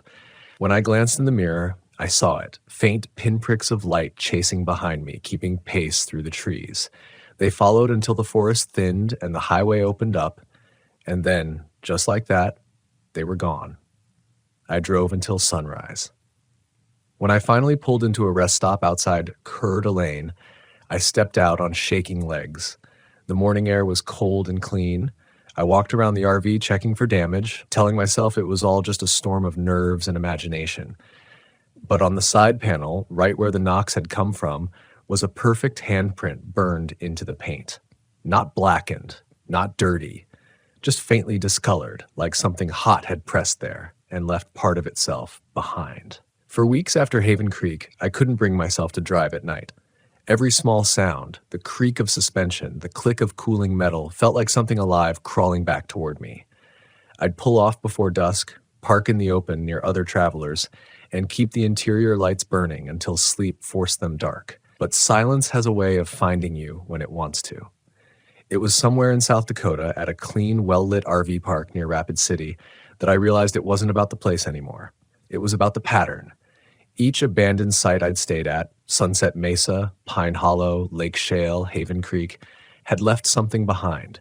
Not just memory, energy, presence. I couldn't explain it, but I could feel it building, layering itself over me like invisible dust. The handprint on the RV never faded. I tried scrubbing it, waxing it, painting over it. Each time it reappeared by morning, a faint shimmer under sunlight. One night, about a month later, I was parked near the edge of Badlands National Park. The view was stark and empty, the kind of land that looks like it remembers everything that's ever died on it. I'd chosen that spot on purpose, far from water, far from trees, far from anything that could whisper. I set up my small table outside, brewed coffee, and wrote in my journal. But no matter how many words I filled the pages with, none of them felt real. Every sentence started with "I remember" and ended with "but I'm not sure anymore." The wind carried the smell of rain and something faintly metallic, that same scent that had followed me since Arizona. As dusk settled, I saw movement on the horizon, a shimmer like heat off asphalt. I thought it was the wind at first, stirring the tall grass, but then the shimmer took shape, several shapes, and that's when I knew they had followed. The first figure stepped forward slowly, its outline half transparent in the fading light. It wasn't solid, but not entirely gone either, like the afterimage of a person burned into film. Its face flickered between familiarity and nothingness, features rearranging every time I blinked. Behind it, more forms appeared, their edges fraying into the wind. My mind tried to make sense of them. The man from the ledger in Arizona, the barefoot shadow at Pine Hollow, the pale figure at Lake Shale, the whispering lights from Haven Creek. They were all there, standing together now, watching. I stumbled backward, nearly tripping over the camp chair. The wind picked up, carrying with it the faintest sound. Not quite words, not quite wind. Just a chorus of overlapping whispers that bled into one another until my head ached trying to separate them. They didn't move closer. They didn't need to. I felt them inside me already, the weight of all those forgotten places, pressing against the inside of my skull like they were trying to remember themselves through me. For a moment, I thought I heard my own voice among them. Don't stay after midnight. The same words that had appeared on my GPS months before. I ran inside, slammed the door, locked it out of reflex, even though I knew locks didn't matter. I sat in the driver's seat with my hands on the wheel, whispering over and over, "You can't follow me. You can't follow me." The air inside thickened until it felt like breathing underwater. The interior lights dimmed, flickered, then died. Outside, the shapes stood in a circle around the RV. Faint light bled through the fog, pulsing in slow rhythm, syncing with my heartbeat. And then silence. Total. No wind. No engine hum. No sound at all. I don't remember starting the RV, but I must have, because the next thing I knew I was driving, headlights cutting through an endless gray, road unspooling beneath me like a thread pulled through fabric. I kept driving until the fog gave way to dawn, until my hands stopped shaking enough to realize I was still alive. When I finally stopped at a truck stop outside Sioux Falls, I looked in the mirror and almost didn't recognize myself. There was a gray smear across my cheek, like the residue of ash or soot, in the shape of a hand, not mine. I washed it off, but my reflection didn't look the same.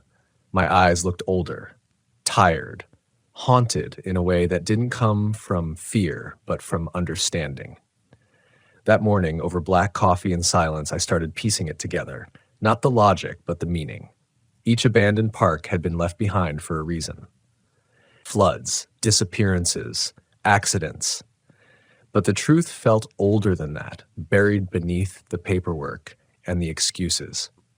People didn't just leave because they were afraid. They left because they heard something. Something that called to them when the world got quiet. Something that wanted to be remembered. I used to think the worst thing that could happen in an abandoned campground was getting lost. Now, I think it's being found. Because what if these places aren't haunted by the dead? What if they're haunted by memory itself? All the laughter, the fires, the footsteps, the arguments, the echo of living that never got resolved when people packed up and left. Maybe they cling to whoever stays long enough to listen. That's why I still travel. I can't stop. Not because I want to find more of them, but because I'm afraid if I ever stop, they'll finally catch up. Sometimes, late at night, when I park under a wide sky and the wind presses against the RV walls, I hear it again. Faint knocking, almost polite, like someone waiting for permission to come in. And I think about the people whose names filled that old ledger, the ones circled in red, the ones who never left.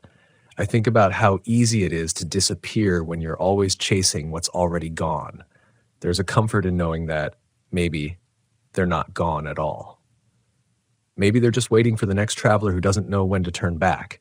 And if that traveler happens to be me, then maybe the story doesn't end on the highway. Maybe it ends back where it started, at a forgotten gate in the desert under a sign that reads vacancy. Because in America's abandoned RV parks, there's always room for one more. And sometimes, when the fire dies low and the night grows still enough, I swear I can hear them whispering it. Stay. The first thing I remember about Silence Ridge wasn't the silence itself. It was the way sound seemed to fold inward, like air collapsing on itself. I had been driving for hours through the mountain backroads of southern Oregon, cutting through low fog that moved like smoke across the pines. My name's Mark Ellis. I'm 41, and for most of my life I've been an RVer, chasing solitude because I convinced myself it was peace. I bought the old Winnebago after my divorce, told myself I'd use it to rediscover what I'd lost, whatever that meant. By late September, I found myself heading toward a place locals only mentioned in passing, like a half-forgotten memory, Silence Ridge. They said radios stopped working there, that birds avoided it, that hunters got headaches when they crossed it. I didn't believe in stories like that. I'd slept in ghost towns and camped on land so remote the stars looked close enough to touch. But that name, it stuck with me. Silence Ridge. It sounded like something you could feel.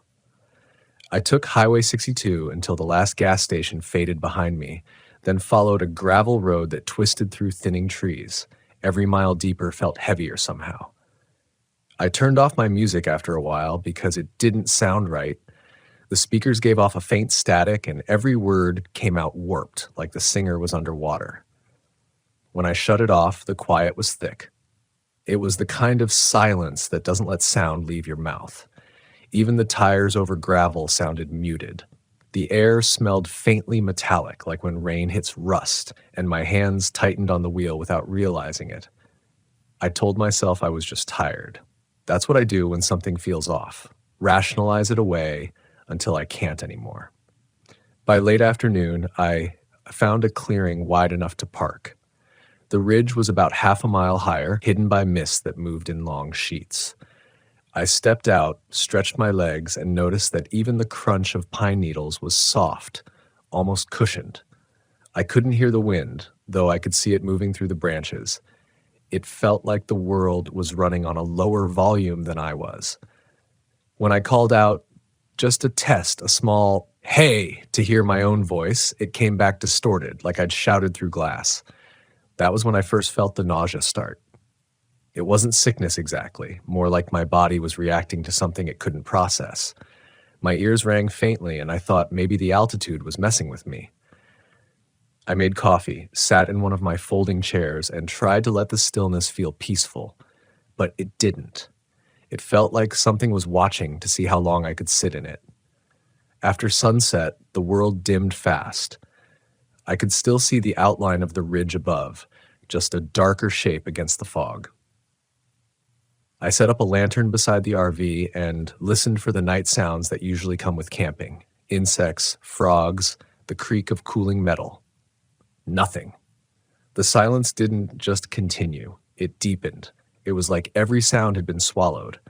Even my breathing seemed far away. I turned the lantern up higher just to convince myself I was still grounded in something.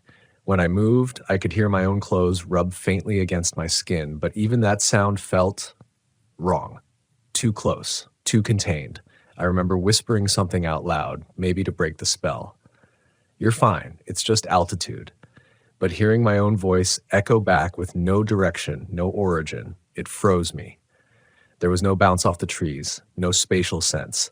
The sound existed only inside my head. That night, I couldn't sleep. The air pressure kept shifting, or maybe I imagined it.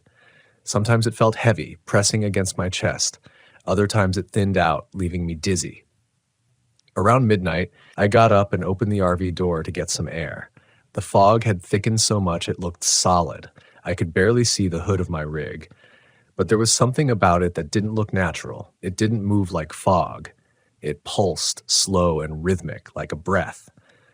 My first thought was that headlights were shining through from the road, but there was no road in that direction. Then I realized the pulse wasn't light. It was vibration.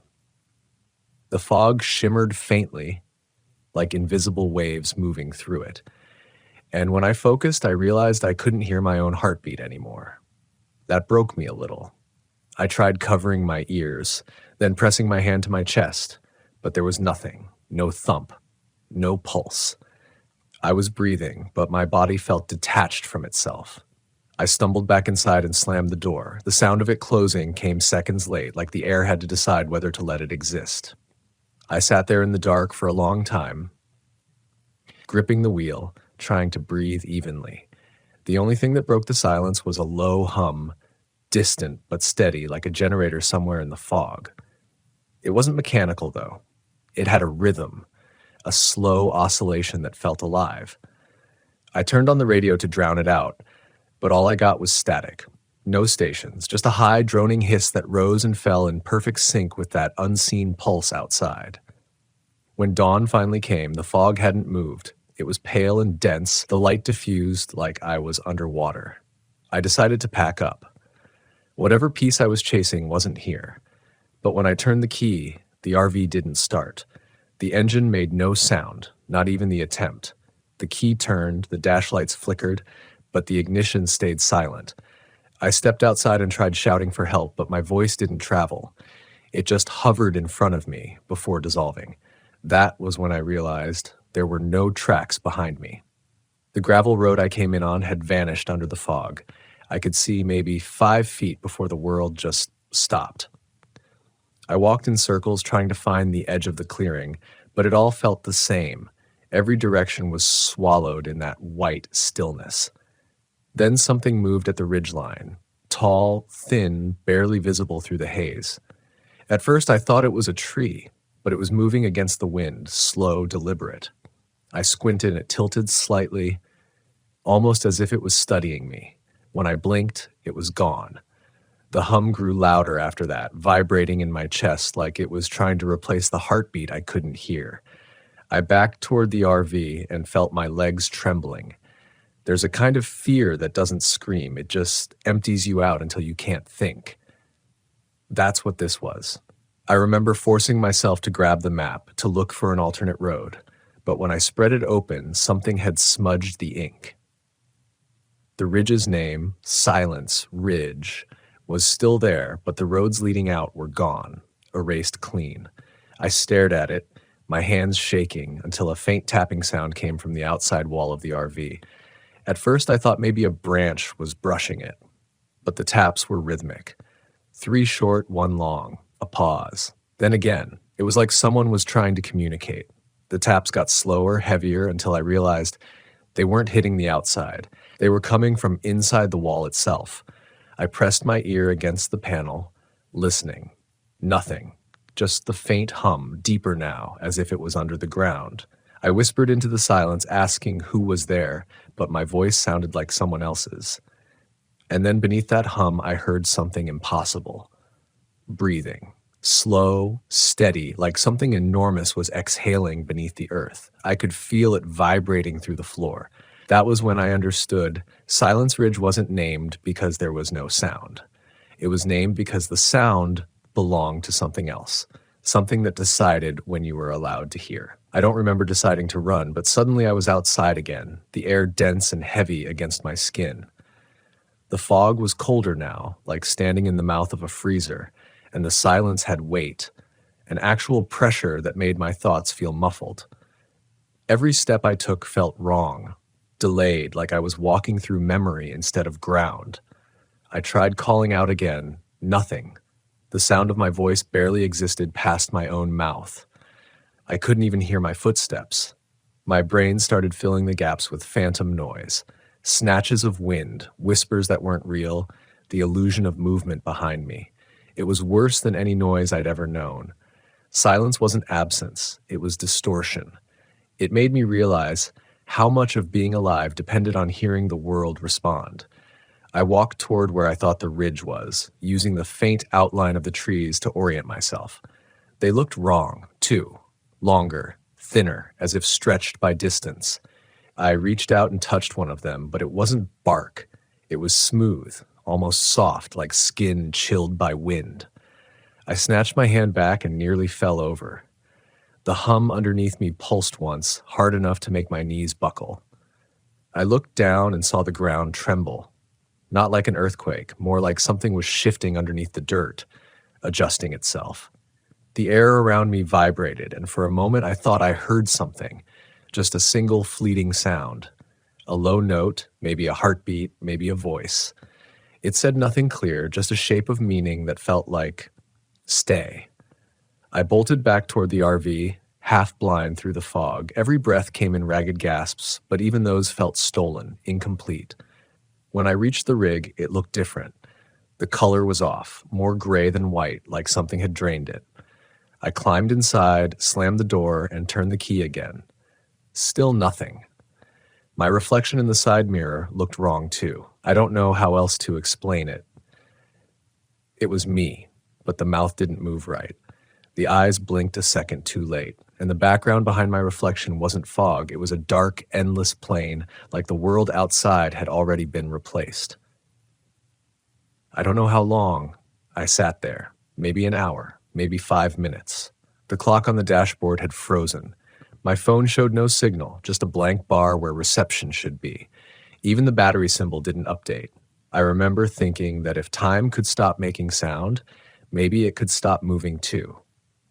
I forced myself to start writing things down in my notebook, anything to prove I was still real, still marking something. But the pen didn't make a sound either, not even the scratch on paper. The hum kept rising and falling beneath me, always the same slow rhythm, like the earth itself was breathing me in. At some point, I decided to step outside again. I told myself I'd just walk a few yards, see if I could find where the road had gone. But when I opened the door, the fog had parted slightly. I could see the ridge clearly for the first time. It wasn't really a ridge at all. It was a long, narrow rise that curved upward like the back of something vast. The trees along its slope grew in perfect symmetry, too uniform for nature. And between them were gaps, openings that looked like windows or mouths. There was movement inside them, slow and deliberate. I could feel my pulse again, faint but present, as if whatever it was had decided to give it back to me. I don't remember deciding to climb, but I started up the slope anyway, like something was pulling me. The ground underfoot was soft, spongy. It didn't feel like dirt. Halfway up, I stopped and looked back. The RV looked impossibly small, like a toy left in the mist. That was when I noticed something else. There was another RV, half sunken into the ground just a few yards away, its windows fogged from the inside. It looked decades old, maybe from the 70s, its paint stripped to metal. I called out instinctively, forgetting that sound didn't travel here. Still, something inside moved. A shadow shifted behind the glass. I approached slowly. The closer I got, the more wrong it looked. The air around it shimmered faintly, and I realized it wasn't covered in rust. It was something else, like the metal itself was breathing. I pressed my hand against the window, trying to see inside. For a second, my reflection stared back at me. Then another face appeared behind it. Pale, hollow-eyed. It looked exactly like mine, only older. Its lips moved soundlessly, forming words I couldn't hear. I stumbled back, tripping over something half buried in the dirt. When I looked down, I realized it was a logbook. The cover was torn, waterlogged, but I could make out a name, Tom R. Ellis. Same last name as mine. I flipped through, but every page was blank, except one near the end.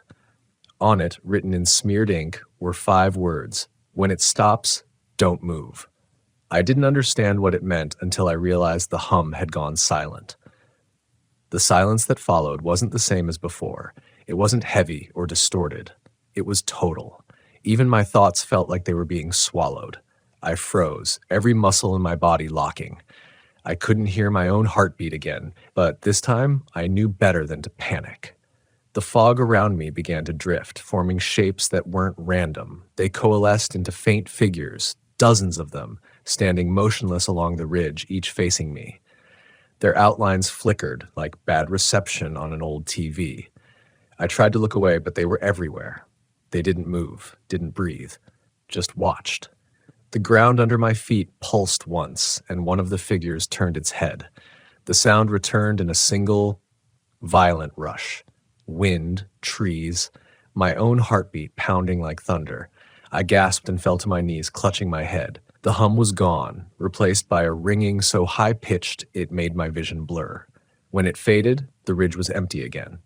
No figures, no fog, just the outline of trees in the morning light. I didn't question it. I ran. I didn't stop until the road appeared again, cracked and real beneath my boots.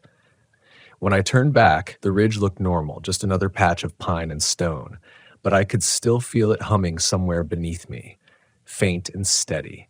I drove until the tank was nearly empty, until the sound of the engine felt like music.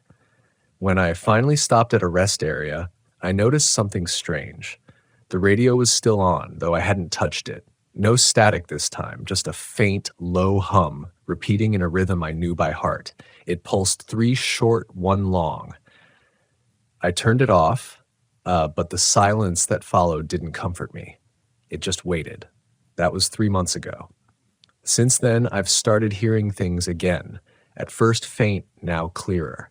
Sometimes when I close my eyes at night, I can feel the world breathing, slow, rhythmic, like it's waiting for me to stop making noise. I still drive, still chase the next campground, but I don't listen to music anymore. I can't. Every once in a while, I catch that same hum just beneath the engine noise, and every time it feels a little closer.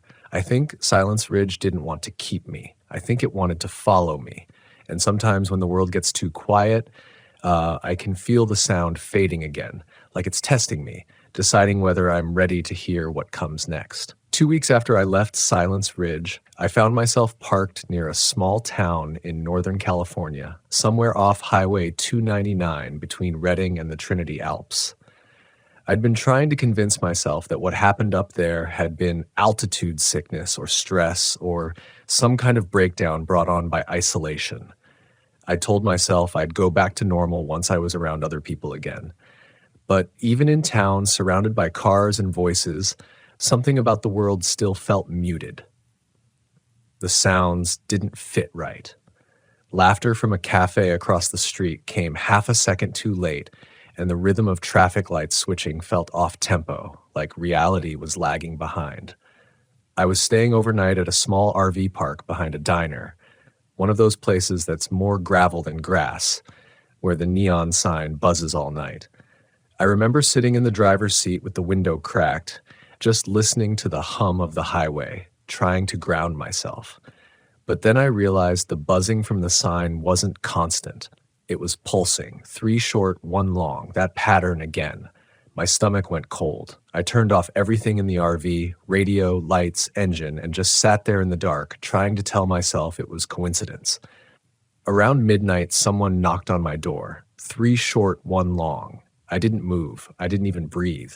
The air felt heavier, the same suffocating pressure I'd felt on the ridge. I told myself not to answer. But curiosity is a dangerous thing when silence starts feeling alive. I opened the door slowly, and a cold gust slipped in, carrying that faint metallic smell I'd tried so hard to forget. No one was there, just the diner sign flickering, the road glistening with mist. But on the gravel right outside my step were prints, bare feet, long and narrow, like someone had walked through dust and stopped just short of the door.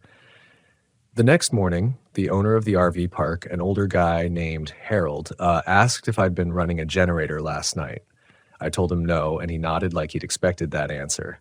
He said, "You hear the hum too, huh?" Then he pointed up toward the mountains. That's where it started. Folks say something up there eats the sound. When it lets go, it leaves a mark.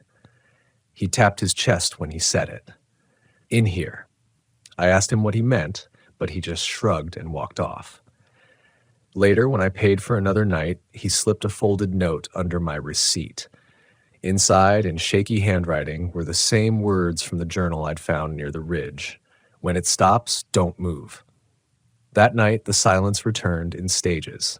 First, the wind outside slowed until it felt like the world was holding its breath. Then, the neon buzz from the diner flickered out. The hum beneath the ground began again, faint but rhythmic. 3 short, 1 long. My phone froze on the lock screen. The hands of my watch stopped, and for a moment I could swear I saw the air itself vibrate, like invisible waves passing through everything at once. I stepped outside before I could talk myself out of it. The entire RV park was washed in gray light, motionless.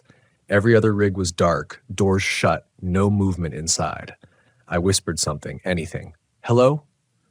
But the sound didn't leave my mouth. It stayed right there, circling back like it didn't know where to go. Then I saw him, Harold, standing by the fence, motionless, his face turned toward the ridgeline in the distance. I walked closer, but the ground beneath me felt soft again, spongy, like it had on the ridge. When I reached him, he still hadn't blinked. His eyes were open, glassy, reflecting something I couldn't see. Then, faintly, I realized his lips were moving, but no sound came out. He was mouthing something on repeat. I leaned in close and caught the shape of the words, "It's listening." I backed away slowly, and that's when everything started moving again. The diner lights flicked back on, a truck engine roared somewhere nearby, and the world returned to sound like a switch had flipped. Harold blinked hard, gasped, and stumbled forward. He looked at me, confused, then down at the ground, like he was realizing he'd lost time. "It takes a piece of you," he whispered. "Every time it stops the sound, it takes a piece." I left before sunrise. Didn't pack much, just enough to get on the road fast. But the further I drove, the more I noticed it wasn't confined to the ridge anymore. The hum followed through the engine, through the tires, even through the air vents. Sometimes I'd hear it faintly when the world around me got too still. Inside tunnels, empty rest stops, gas stations in the dead of night. It always started the same way, a pulse, steady and slow, reminding me of something I couldn't see but could never forget. I've come to think of Silence Ridge as not a place, but a frequency, a range of sound or the lack of it that opens something between worlds. Maybe it's natural, like an acoustic phenomenon no one understands, or maybe it's alive, something that feeds on vibration, memory, breath. Whatever it is, it's spreading, and every time it finds me, it stays a little longer. A few nights ago, I woke up parked outside a Forest Service road near Lawson. The fog had rolled in again, thick and gray. My breath clouded the air, but I couldn't hear it. The world had gone quiet again. I froze, afraid to move, and then, from somewhere deep in the fog, I heard breathing. Not my own this time. Deep, rhythmic, impossibly low. It sounded like the ridge itself was alive, following me mile by mile. When it stopped, I didn't move. I remembered the warning. But after what felt like forever, I heard it again. Closer. And in that moment, I finally understood. Silence Ridge isn't waiting for people to come to it anymore. It's learning to travel through the quiet we create. Every time the world goes still, every time we hold our breath, every time the noise fades, it finds a way in. I keep driving. I keep the radio off. I talk to myself sometimes just to keep the air moving. Because I think if the silence ever gets complete again, if every sound disappears at once, it won't give anything back. Not the hum, not the air, not me. I've been on the road for months now, chasing motion for the sake of survival. I don't sleep more than a couple of hours at a time. When I do, I leave something running, the fan, the heater, anything that makes noise. I've learned that silence isn't rest, it's invitation. That's the rule I live by now. Don't give it stillness to enter, because once it does, it doesn't leave empty-handed. Last week, I drove south toward the desert, thinking maybe the dry air, the open space, the endless hum of the highway would drown it out. For a while, it worked. The noise of the tires over asphalt, the wind tearing past the windows, it almost felt normal. But then I realized something. The world itself is getting quieter. Towns feel emptier. People talk softer. Even the wind seems to hold back. It's like the silence is teaching the world how to mimic it. I stopped at a rest area outside Barstow one night just to stretch my legs. The parking lot lights buzzed faintly, a sound that comforted me more than I'd ever admit. I stood there for a long time, breathing in the dry air, thinking maybe this was the farthest I could get from it. Then, from the corner of the lot, I saw a familiar shape. An old RV, same make as mine, same faded stripe running along the side. I walked closer, slowly, my boots crunching on gravel that barely made a sound. The door was open just enough for the wind to nudge it. Inside, it was dark. I climbed the steps, shining my flashlight inside, and froze. On the wall near the kitchenette, written in thick black marker, were the words, "When it stops, don't move." Beneath it, taped to the counter, was a photograph. Grainy, decades old. It showed a man standing beside the same RV, smiling at the camera, holding a coffee mug. His name was scrawled on the back, Tom R. Ellis, 1978. That was the same name I'd found in the journal at the Ridge. The same name that matched my own last name. I looked around the cabin again and saw another photograph, this one half burned. It was me, or someone who looked exactly like me, standing beside a fog-shrouded mountain, my hand raised like I was waving. My flashlight flickered, and the hum began again. 3 short, 1 long. I backed away slowly, heart pounding. But as soon as I stepped out, the sound stopped. The air went dead still. I didn't move. Every instinct screamed to run, but I knew better now. I just stood there, eyes closed, waiting. The silence pressed against me, thick and cold, as if the world was holding its breath again. Then, faintly, I heard something move behind me, bare feet on gravel, slow and deliberate.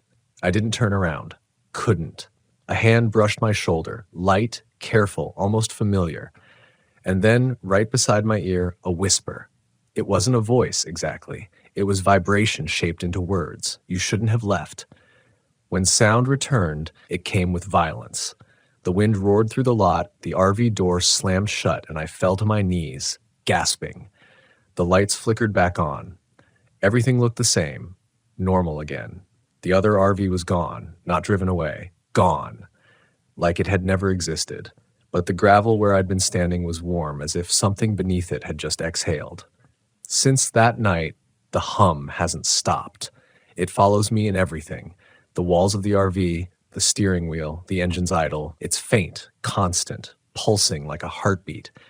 Sometimes when I speak, I hear an echo that doesn't match what I said.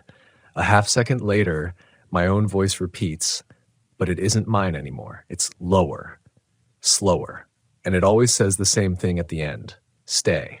I've tried to record it. My phone picks up nothing. My dash cam shows hours of footage where the sound just cuts out completely, replaced by white static. But once, only once, it caught something else. A shadow standing on the edge of the frame, tall and narrow, tilting its head like it was listening. I think that's what it does. It listens. It studies the places where sound ends and begins again. Every pause, every silence between words, every moment we think we're alone, it learns the shape of us through the noise we make, and when it knows us well enough, it takes the rest. People say silence is peace, but peace doesn't hum beneath your skin. Peace doesn't wait for you to stop talking so it can crawl in through the quiet. I used to think I was running from a place. I'm starting to realize I was running from a pattern, a frequency that's been following my family for generations, maybe longer. So I keep driving. I stay awake. I fill the air with sound. Old tapes, static, anything that proves the world is still breathing. And if I ever hear that rhythm again, 3 short, 1 long, I'll know what it means. It won't be warning me this time. It'll be calling me back. And maybe when that happens, when sound finally stops existing, it won't be silence anymore. It'll be something deeper, something that listens back. I used to think bad luck was something you could outrun. Change the route, change the weather, change the company you keep, and maybe the universe gives you a clean slate. But if there's one thing I learned this October, it's that some debts follow you no matter how far your wheels take you. My name's Adam. I'm 39 years old, a former mechanic from Idaho who started RV living after the divorce. I didn't go full nomad because I wanted freedom. I went because I couldn't stand the sound of a house that had lost its laughter. The silence there was heavier than any engine problem I'd ever dealt with. So I bought a used 2006 Fleetwood Bounder, did the repairs myself, and started driving south, chasing campsites that promised solitude, not realizing solitude was exactly what I should have feared. It started in Nevada, early October, the kind of air that feels like it's both burning and freezing you at the same time. I'd been running from the kind of guilt that doesn't fade with distance, the kind you wake up remembering even when you try to forget. My ex-wife used to call me stubborn, said I never believed in signs. Maybe she was right. Because there were signs everywhere before it started. I just didn't want to see them. I was parked near a place locals called Echo Ridge, just a flat expanse of desert bordered by low, crooked hills. There wasn't even an official campground, just a dirt pullout big enough for 1 or 2 rigs. I'd found it on a forum post from an RVer who said it was quiet, free, and forgotten by rangers. That last part was the only one that appealed to me. Forgotten places always feel like mercy when you're trying to disappear. That first night, I cooked over a small propane stove, watched the stars stretch across the sky like an open wound, and told myself this trip was about starting over. But something about the place didn't sit right. The silence wasn't natural. It pressed in on you, had deliberate, like the world was holding its breath. No coyotes, no wind, not even the hum of insects. Just stillness. Around midnight, I heard a knock on the side of the RV. Not loud, not aggressive, just one slow tap, tap, tap. I froze, spoon halfway to my mouth. There's a specific kind of fear that hits when you're alone in the desert, where sound travels weird, bending and stretching, and you can't trust what direction it came from. I waited, listened, nothing. I even told myself it might have been the metal cooling or the desert wind shifting through a vent, but I knew better. I've lived in RVs long enough to recognize the difference between wind and knuckles. I didn't open the door that night. I just sat there, every light off, hand on the nearest wrench, heart punching the inside of my chest until exhaustion finally dragged me down. When I woke, the world looked normal again. My footprints, the tire marks, the empty desert, all untouched. Except one thing. On the window, drawn in dust, were 3 faint streaks, like someone had brushed their fingers across it. I wiped it off, told myself it was nothing, and packed up to leave. But the generator wouldn't start. No big deal, I thought. I'd fixed dozens before, except this one should have worked. Every part was clean, the spark plug new, the wiring intact. Still, when I turned the key, nothing but silence. I spent most of that day bent under the hood, chasing an electrical gremlin that wasn't there. The sun burned through my neck and shoulders, sweat pooling in my eyes. By late afternoon, the wind picked up, one of those erratic desert gusts that feels like it's whispering. I could swear I heard it say something. My name, maybe. But when I turned, no one was there. When dusk came, I gave up. I'd sleep another night, leave at first light. That's when I saw it. A figure standing out beyond the ridge. It wasn't close enough to see details, just the outline of a person, motionless against the pink horizon. I waved, called out, "You okay out there?" The figure didn't move, didn't even shift its weight. It was like someone had placed a mannequin in the middle of the desert. I blinked, and it was gone. I don't remember going inside. I just remember locking every latch, drawing the curtains, and sitting at the dinette with the lights off, feeling my heartbeat echo in my throat. The silence returned, thicker this time. Then came the knocking again. Same rhythm. Same side of the RV. Tap, tap. I whispered to myself, "Don't open it. Don't you dare open it." But part of me needed to know, needed proof that it was just wind or a tree branch or anything that fit inside logic. I crept toward the door, one hand trembling on the knob. Then, right before I touched it, something whispered through the keyhole. "Adam." The sound was soft, female, but not like someone speaking from outside. It came from inside the metal, like the word was caught between worlds. I yanked my hand back, stumbled into the table, knocked over my lantern. The noise broke the silence so violently that I swear the air shifted, the whole RV creaking as if the desert itself exhaled. I grabbed the keys and tried the ignition again. Dead. The generator, the lights, the everything. Dead. So I waited out the night with nothing but the dark. By dawn, my eyes felt like sandpaper. I stepped outside, expecting to see footprints, maybe signs of a prank. But there was nothing. No marks near the door, no sign of movement, just an odd smell hanging in the air, sweet like decayed flowers. The same kind my ex used to leave in the house after fights, trying to cover the scent of anger. That smell followed me all morning. When the generator finally started, like it had never failed, I took it as a sign. I packed up fast, engine growling beneath me like a lifeline. But the road out wasn't the same road I came in on. I checked the GPS twice, 3 times, but it kept looping, rerouting me back toward Echo Ridge. The desert does that sometimes, tricks your sense of direction. But this wasn't confusion. It was as if the landscape didn't want me to leave. By the 3rd hour, the fuel gauge started dipping, and I realized I'd been circling the same set of rock formations. I pulled over to collect myself, to breathe, to remind myself that panic never fixed a damn thing. And that's when I saw the figure again, this time closer. Standing maybe 50 yards away, partially hidden behind a cluster of Joshua trees. And she was wearing my ex-wife's jacket, that torn, mustard-colored windbreaker she'd worn the last time I saw her, the night she said, "You care more about fixing engines than fixing us." The one I'd thrown out of the RV window in a fit of rage, somewhere along Highway 93. The sight of it sent my pulse into overdrive. My brain scrambled for logic. Maybe someone found it. Maybe it was coincidence. But deep down, in that old mechanic's gut that used to tell me when an engine was about to fail, I knew. This wasn't coincidence. This was something I'd brought with me. She lifted her hands slowly, not waving, just pointing toward the ground. I followed her gesture and saw what looked like a patch of disturbed sand, a small mound about the size of a shallow grave. When I looked back up, she was gone. That was the moment I stopped denying it. Whatever this was, it wasn't about the RV. It wasn't about the desert. It was about me. And whatever I'd done or refused to face had finally caught up. I don't know how long I sat there staring at that patch of sand.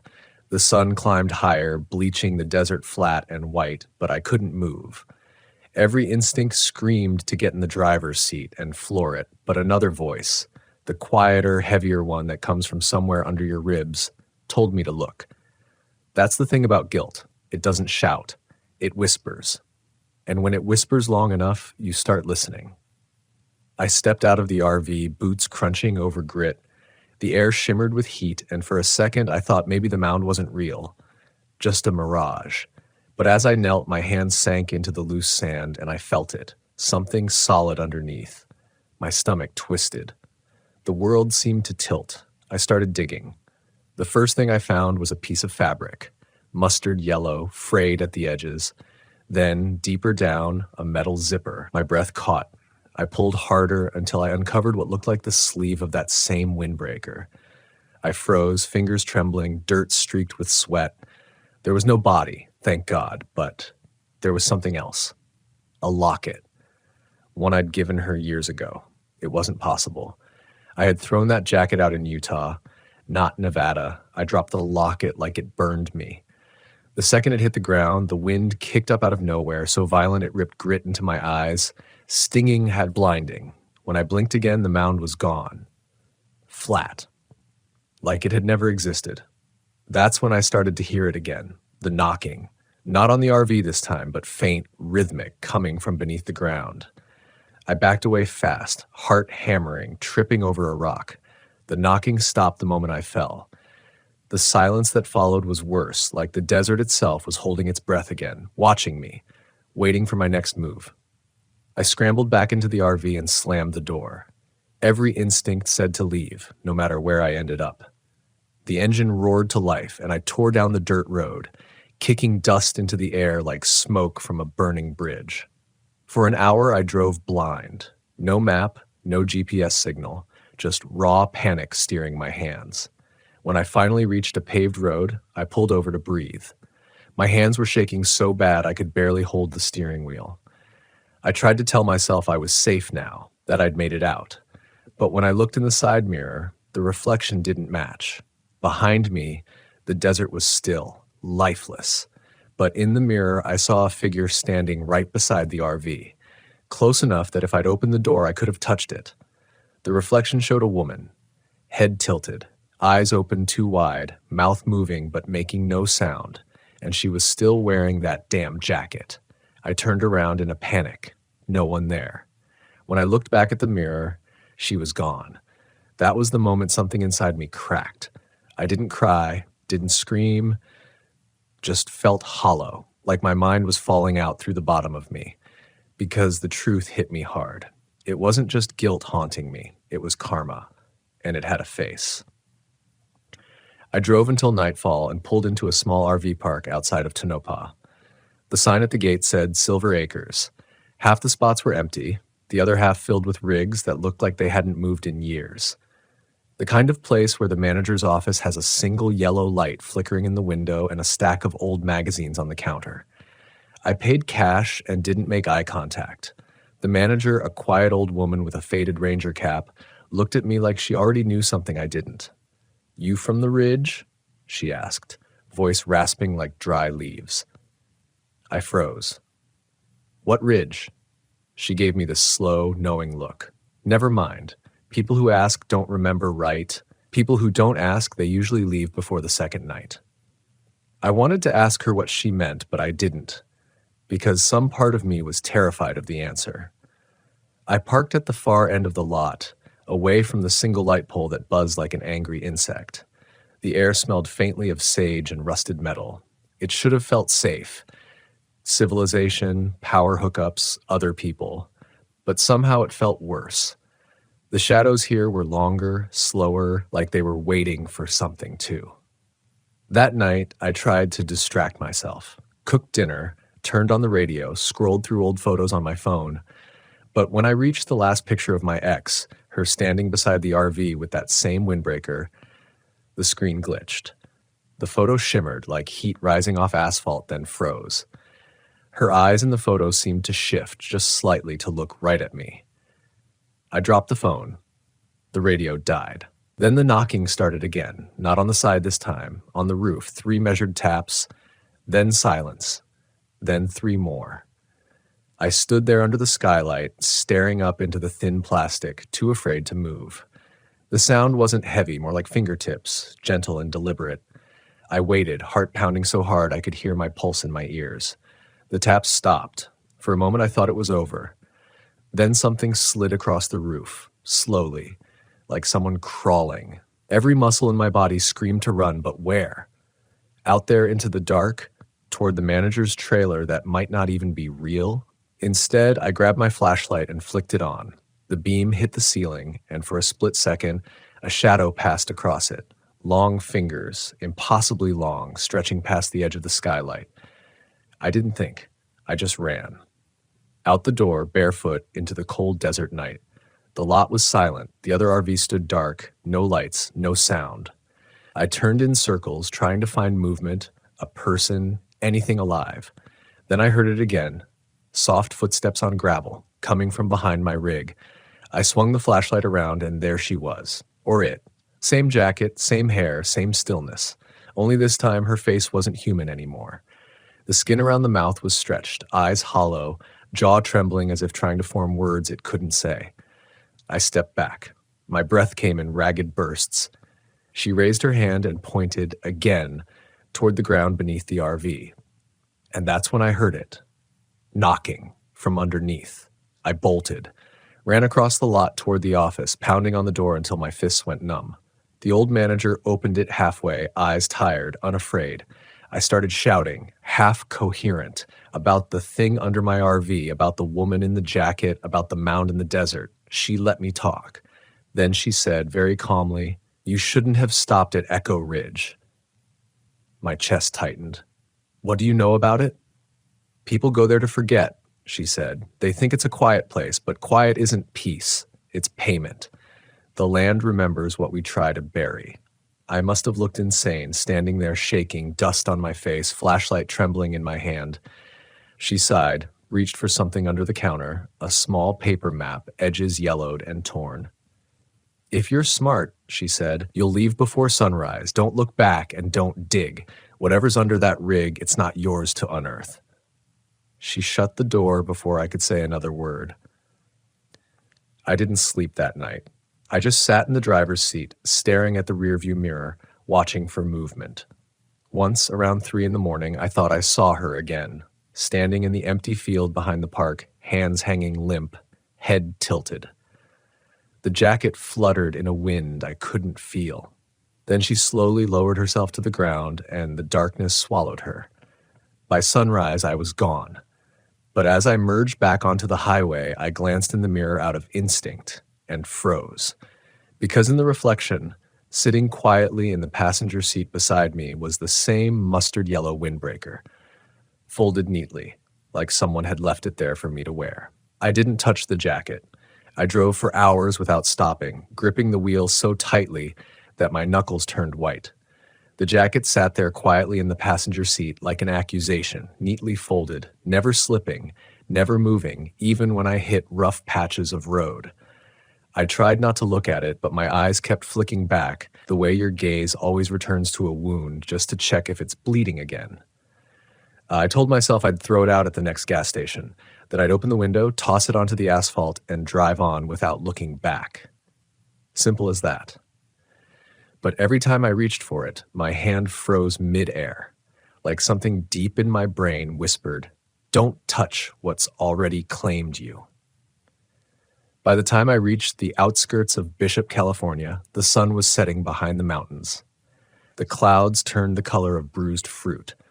I pulled into a small roadside rest area. 3 picnic tables, a single bathroom, and a rusted vending machine that buzzed like it was full of bees. There were no other RVs, no cars, just the hiss of wind sliding through the sagebrush. I parked under the one working streetlight and finally turned to face the jacket. The air inside the cab felt thick, almost humid, like someone had been breathing beside me for hours. I reached out again, slower this time, and brushed my fingers against the fabric. It was warm. Not the kind of warmth left by the sun. This was fresh, like someone had just been wearing it. I yanked my hand back, heart thundering.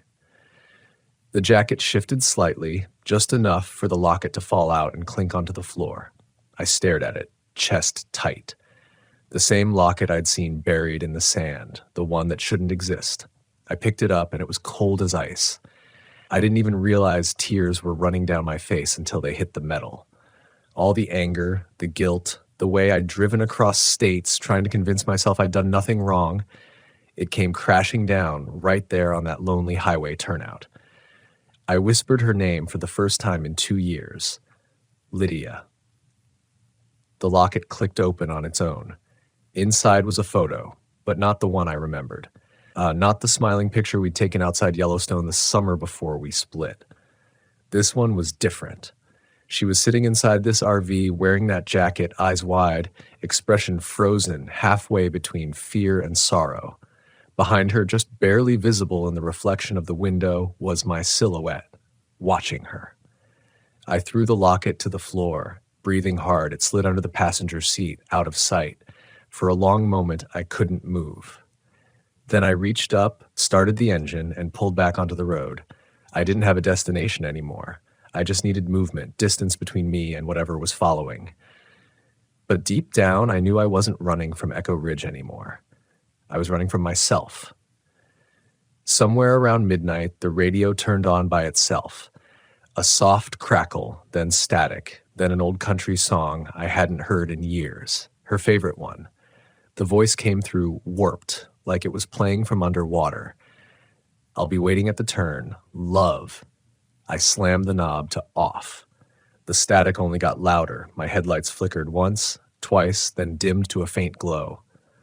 I pulled over on instinct, half afraid the battery was dying, half afraid of what would happen if I kept driving blind into the dark. The moment the RV stopped, I felt it again. That thick, charged air, the one that hums right before a thunderstorm. I turned off the ignition, grabbed my flashlight, and stepped outside. The silence hit me like a wall. No insects, no wind, just the faint hum of the engine cooling behind me. My flashlight beam cut across the asphalt into the desert beyond. That's when I saw movement. Not walking, crawling. Something pale dragging itself across the dirt about 30 feet away, half hidden behind a yucca plant. My throat closed up. I should have run, I knew that. But fear has this strange way of making you curious, like your mind needs proof of what your body already knows. I stepped closer, the beam trembling in my hand. It was her, Lydia, or what was left of her. Her body looked half translucent, like smoke caught in a human shape. Her mouth opened, but no sound came out. Then her arm lifted, slow, deliberate, and pointed behind me. I spun around, light slicing through the dark, and froze. There was another RV, identical to mine. Same color, same dents, even the same Idaho plates. Its headlights were off, but I could see movement inside. Shadows pacing behind the curtain. My breath stuttered. I stepped forward, drawn like a moth to a flame, unable to stop myself. The closer I got, the colder the air became. When I reached the door, I could hear something inside. Not movement this time. Breathing. I raised my hand to knock, and the door swung open on its own. Inside, everything was the same as my RV. Every sticker on the fridge, every scratch on the counter. But the smell was different. Damp earth, mildew, and that faint sweetness again, like decayed flowers. And sitting in the driver's seat, hands on the wheel, was me. He didn't look up, just kept his eyes forward, jaw tight, knuckles white. like I was watching a recording of myself trying to leave Echo Ridge all over again. I whispered, "What the hell?" And he finally turned. The eyes weren't mine. They were black and bottomless. He spoke, but it wasn't my voice. It was hers. "You left me here." I stumbled backward, tripping down the steps, crashing onto the gravel. The door slammed shut. The headlights of the duplicate RV flashed once, flooding the desert in blinding light. And when they cut out, it was gone. I scrambled back to my rig, shaking so hard I could barely fit the key in the ignition. When the engine finally roared to life, I drove like a man possessed. My chest hurt, my throat raw from screaming at nothing. I didn't know what was real anymore. The road looked endless, looping, the same landmarks appearing again and again. Every few miles, I'd glance in the mirror and swear I saw another RV behind me, matching my speed exactly. By the time dawn broke, I found myself at the edge of a small town. The sign said Lone Mesa, population 127. I parked near a diner that looked like it hadn't been open in years. My reflection in the window looked like a ghost, sunken eyes, cracked lips, a man eaten from the inside out by something he couldn't name. When I stepped out, the air smelled like rain. First time in days I'd smelled something clean. And then I saw her again. Not the ghostly version, not the twisted shadow, just Lydia, standing across the street in the early light. Whole, normal, smiling that small, tired smile she used to give me when we were still trying to fix things. She lifted her hand, not pointing this time, but waving, and for a second I believed I could walk across that road and everything would end. The guilt, the fear, the silence. Maybe that was the trap. Maybe that was the mercy. I blinked, and she was gone. Only the wind moved where she'd stood. I climbed back into the RV. The jacket was gone from the seat. In its place lay the locket, open. Inside, the picture had changed again. It was me, alone. And behind me, written in the dust on the window, were 3 words: "Don't stop again." I didn't sleep for 2 days after that. Every time I tried to close my eyes, I'd see her face. Sometimes alive, sometimes decayed, sometimes not even human. The line between dream and memory had started to blur. The road stretched endlessly, a looping ribbon of asphalt that seemed to hum under the tires like it was alive.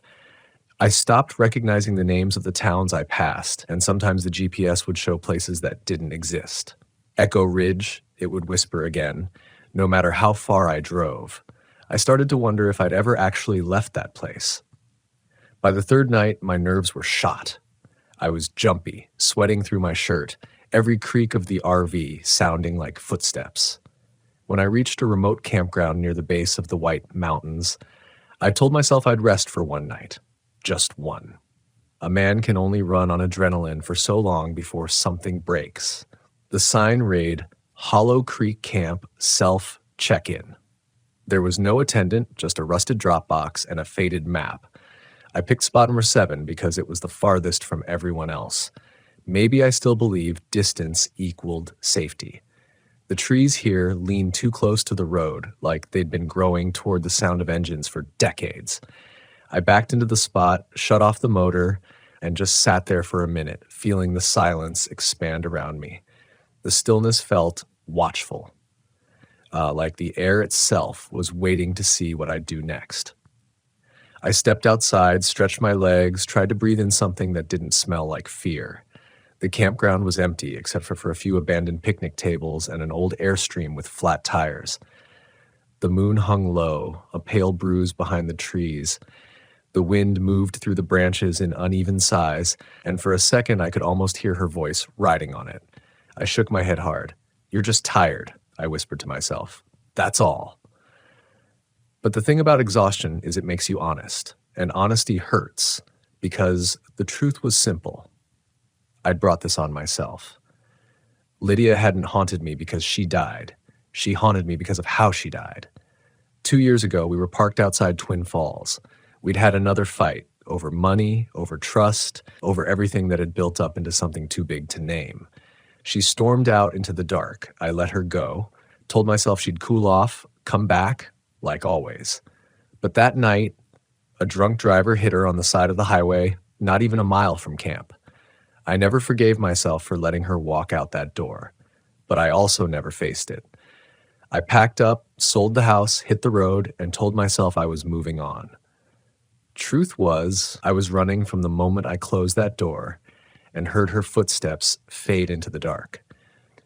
Now I was sitting here in another campground, October air freezing my breath, realizing that maybe the thing knocking on my RV all this time wasn't her ghost at all. Maybe it was my conscience, and maybe the universe had decided it was time to stop ignoring it.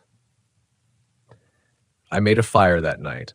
The flames cracked weakly in the damp wood, painting the trees in uneven light. I poured a cup of whiskey and stared into it until my reflection blurred. "I'm sorry," I said out loud. The words barely came out. They sounded too small, too late. And then, somewhere in the woods, a voice answered. "Then prove it." I froze. The voice wasn't behind me or around me. It was inside the air, like it had been waiting between heartbeats for me to say those words. I turned toward the trees. Nothing, just darkness shifting slightly with the wind. "Lydia," I whispered. A shadow moved near the airstream. Slow, careful. Someone or something was walking around it. My first thought was another camper, but there were no footsteps, no crunch of gravel, just the faint swish of fabric brushing bark. I grabbed my flashlight, heart hammering, and followed the sound. The beam cut through the trees, catching glimpses of movement. I saw her again, standing beside the airstream, hand pressed to the metal like she was listening through it. She looked over her shoulder and her eyes caught the light, reflective, animal-like, not human anymore. She spoke without moving her lips. The words slid through my head, not my ears. "You left the door open." Then she stepped backward through the airstream wall like it was made of mist. My knees nearly gave out. Every part of me screamed to run, but I forced myself to take one step forward, then another. When I reached the airstream door, it swung open before I touched it. Inside, the air smelled of mildew and wet earth. My light flickered across the walls, and my stomach dropped. The entire interior was lined with photographs, hundreds of them taped over every surface. All of me. Me at gas stations, me driving, me sitting by campfires I didn't remember, and every single one of them had the same faint reflection behind me, Lydia, watching. In the center of the airstream was a single chair. On it lay the mustard yellow jacket, freshly washed, folded perfectly. My flashlight went out. I didn't scream this time, just stood there in the dark, trembling, breathing so hard it hurt. Then, faintly, I heard it again, the knocking. Not from the RV, not from the ground, from inside the chair. 3 slow taps. I reached out. My hand shook as I lifted the jacket. Beneath it was the locket, and under that, a Polaroid photo. It was of me, kneeling in front of that same mound in the desert. Only this time, the photo showed what was beneath the sand, a shape, human, curled in on itself, and I was smiling. My mind broke a little in that moment. My memory flickered, snapshots flashing out of order, Lydia shouting, my hands on her shoulders, the sound of something hitting metal, the long drive after, dust, wind, the way I told myself she just walked away. Maybe I didn't want to remember the rest. The voice returned, closer now inside my head. "You said you'd never let me leave." I dropped everything and ran. Out of the airstream, through the trees, tripping over roots and rocks until I could see the faint glow of my RV through the brush. I threw the door open, jumped inside, slammed it shut, gasping. The lights flickered to life without me touching anything. Every surface of the RV was covered in photographs now, too. The same ones. Me. Always me. Trapped in some endless memory loop. The radio clicked on again. Static filled the air. Then, through the noise, her voice, "You can't drive away from what you buried." The RV shook violently, like something had grabbed it from below. I screamed, reaching for the ignition, slamming it into gear. The tires spun in mud that hadn't been there before. The walls creaked, groaned, the air filled with that sweet, rotten scent again. My chest burned. The windshield fogged from the inside, words appearing one letter at a time. "Finish what you started." The knocking came again. Roof, door, floor, all at once.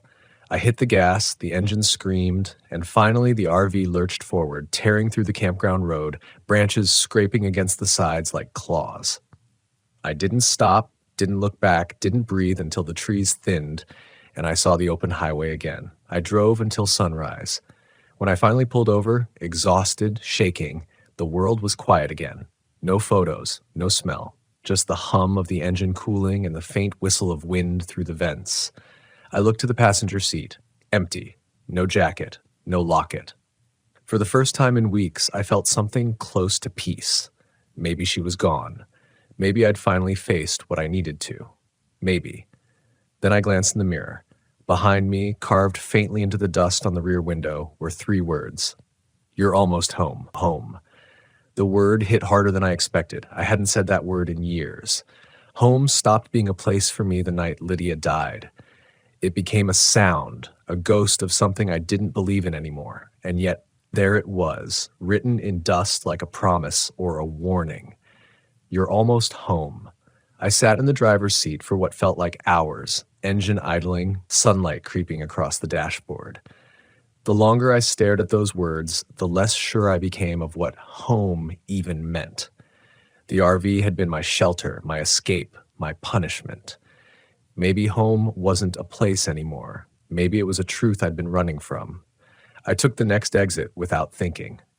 The sign said Twin Falls, 22 miles. By the time I saw it, it was too late to turn back. The same road, the same bridges, the same stretch of asphalt where it had happened. The memories that I'd forced down for 2 years started clawing their way back up. I could see her walking ahead of me that night, Lydia, arms folded tight against the cold, muttering under her breath while I stood in the doorway, too proud to say I was sorry. I remembered her stopping at the edge of the road, turning back once, eyes full of something I didn't deserve. Then the sound of the engine roaring away, and silence after. When I reached the old turnout by the bridge, I pulled over. The highway was empty. The guardrail was bent in the same place. The grass beyond it had grown wild, tall, and pale. I sat there gripping the wheel until the shaking in my hands stopped being fear and started feeling like surrender. I'm here, I whispered. You wanted me home. I came. The wind didn't answer, but I felt something change in the air, a drop in temperature, a pressure shift like before a storm. I stepped out, my boots crunching on gravel, and walked toward the edge of the bridge. Beneath it, the canyon cut deep into the earth, water far below catching the sunlight like broken glass. And there, at the bottom of the railing, tied around one of the posts, was a strip of mustard yellow fabric. The same jacket. It fluttered weakly in the wind, edges frayed, sun-bleached almost white. I reached out and touched it. The fabric was dry and brittle, like it had been there for years. But the knot was fresh. Someone, or something, had tied it recently. I stood there, heart pounding, staring down at the canyon floor. For a moment, I swore I saw her standing on the opposite ridge, still as stone, hair blowing just enough to prove she was real. My name came faintly through the wind, barely audible but enough to make my knees weak. I shouted, "I'm sorry. I should have stopped you. I should have followed you." The words echoed off the canyon walls, scattered into whispers that didn't sound like my own voice anymore. Then silence, not even wind. And then faintly the air shifted again. Knocking. 3 slow, hollow taps coming from beneath the bridge. I leaned over the edge, breath fogging in the cold air. The sound was rhythmic now, steady, like the world's slow heartbeat. Then I saw it, a shape moving in the shallows below. Not swimming, rising. A pale figure, shoulders first, hair spreading through the water like seaweed. The current pulled it upright until it stood, half submerged, looking up at me. It was her. She looked just like she did the night she died, soaked, shivering, lips blue. But her eyes were alive. She raised her hand, palm open, fingers trembling, and I understood. She wasn't haunting me for revenge. She wanted me to see, to remember what really happened. I backed away slowly, legs shaking, mind unraveling. The air filled with the scent again, that heavy sweetness like lilies rotting in a vase. My vision blurred. The ground seemed to ripple beneath my feet. The last thing I remember before I fell was her mouth opening, forming words that I couldn't hear, and the sound of my own voice whispering, "I never meant to hurt you." When I came to, the world had gone gray.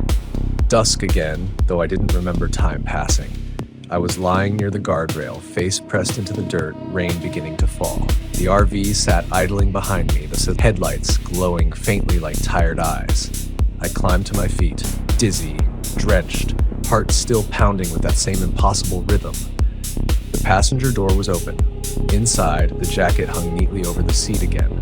But this time, there was something inside one of the pockets. A small cassette tape, unmarked, except for a single handwritten word. Home. I didn't remember owning a cassette player, but the old stereo in the dash had one. My hands were shaking as I slid the tape in. The deck clicked, hissed, then crackled to life. At first, all I heard was static, then a faint voice. "If you're hearing this, you came back." Lydia's voice. I gripped the wheel tighter, my breath caught in my throat. "I knew you'd come back," she said softly. "You were never running from me, Adam. You were running from the part of yourself that couldn't admit what you did. But now you're here, and the road ends where the truth begins." Static filled the next few seconds, then her tone changed. Gentler, almost sad. "There's one more thing you buried. Look under the driver's seat." The tape clicked off. I sat frozen. The air inside the RV felt colder than outside. Slowly, I reached under the seat. My fingers brushed something hard. Metal. I pulled it out. A small key ring, rusted, attached to a motel room tag. Room 6, Canyon View Motel, the same place we'd stayed the week before she died. My stomach dropped. I didn't want to go there. Every cell in my body screamed no. But my hand had already turned the ignition. The drive took less than an hour. The rain followed me the whole way. The motel sat at the edge of town, half collapsed, boarded up, surrounded by weeds. The sign flickered faintly, Canyon View, vacancy. Like it had never stopped waiting for guests. I parked in front of room 6. The number was still painted on the door, barely legible through the grime. My reflection in the window looked like a stranger. I unlocked the door. The smell hit first. Mildew, dust, and something else beneath it. Something faintly sweet. Inside, the room was exactly as it had been that last night. The same bedspread, same curtains, same coffee cup on the nightstand. And on the table by the window next to an old rotary phone was a folded shaking hands on the front. I opened it with shaking hands. "You can forgive me now." That's all it said. And then, before I could even process it, the phone on the table rang. One sharp, clear ring that cut through the silence like a scream. I froze, staring at it. The second ring sounded deeper, distorted. The third was more like a knock, low, hollow, familiar. I reached for it. My fingers hovered an inch from the receiver. Then, through the static of the still spinning cassette deck in my pocket, Lydia's voice whispered one last thing. "Don't answer unless you're ready to stay." I left the room. I didn't run. I just walked out into the rain, climbed into the RV, and drove. I didn't care where. I just knew I couldn't stop. Not yet. Not until I understood what home really meant. The road back out of town felt different that night. Wet pavement reflected my headlights in broken streaks, as if the world itself had cracked open and was showing me pieces of something I'd never wanted to see. I didn't play the tape again. Couldn't. I just drove, wipers slapping, heart heavy in that hollow space between grief and surrender. The rain blurred everything, sky, ground, horizon, until it all looked like one gray sheet of motion. I wasn't even sure if I was heading north or south anymore. Every few minutes, the CB radio crackled, even though I hadn't used it in months. Just static. Once, through the hiss, a voice whispered something that almost sounded like, "Turn around." I didn't. Around midnight, the road split. One sign pointed toward Boise, the other toward a place I'd never heard of. Hollow Bend, population 23. Something about the name felt like a dare. I turned without thinking, tires spitting water onto the faded asphalt.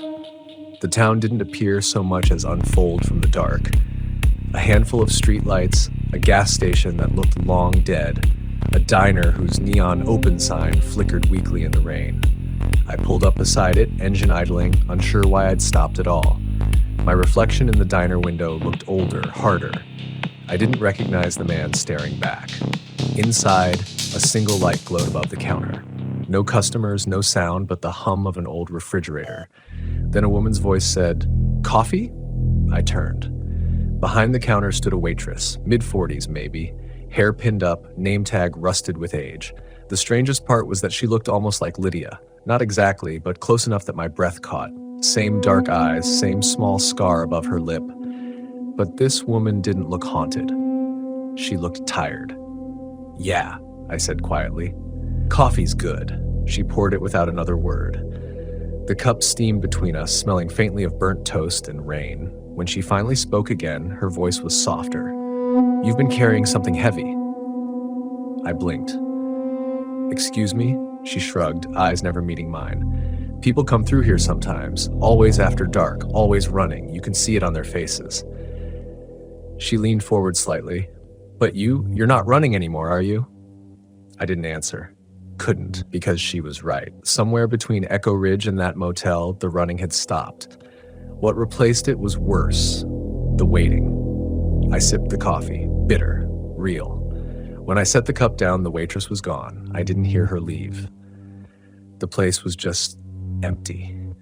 My cup still steamed. The smell of lilies hung faintly in the air again, sweet and rotting. A chill went through me. On the counter, beside my cup, lay something that hadn't been there before. A folded napkin with a message written in black ink. "The road only ends once." I looked out the window. Through the rain-streaked glass, I saw something moving across the street. A shadow in a long coat, walking slowly toward the RV.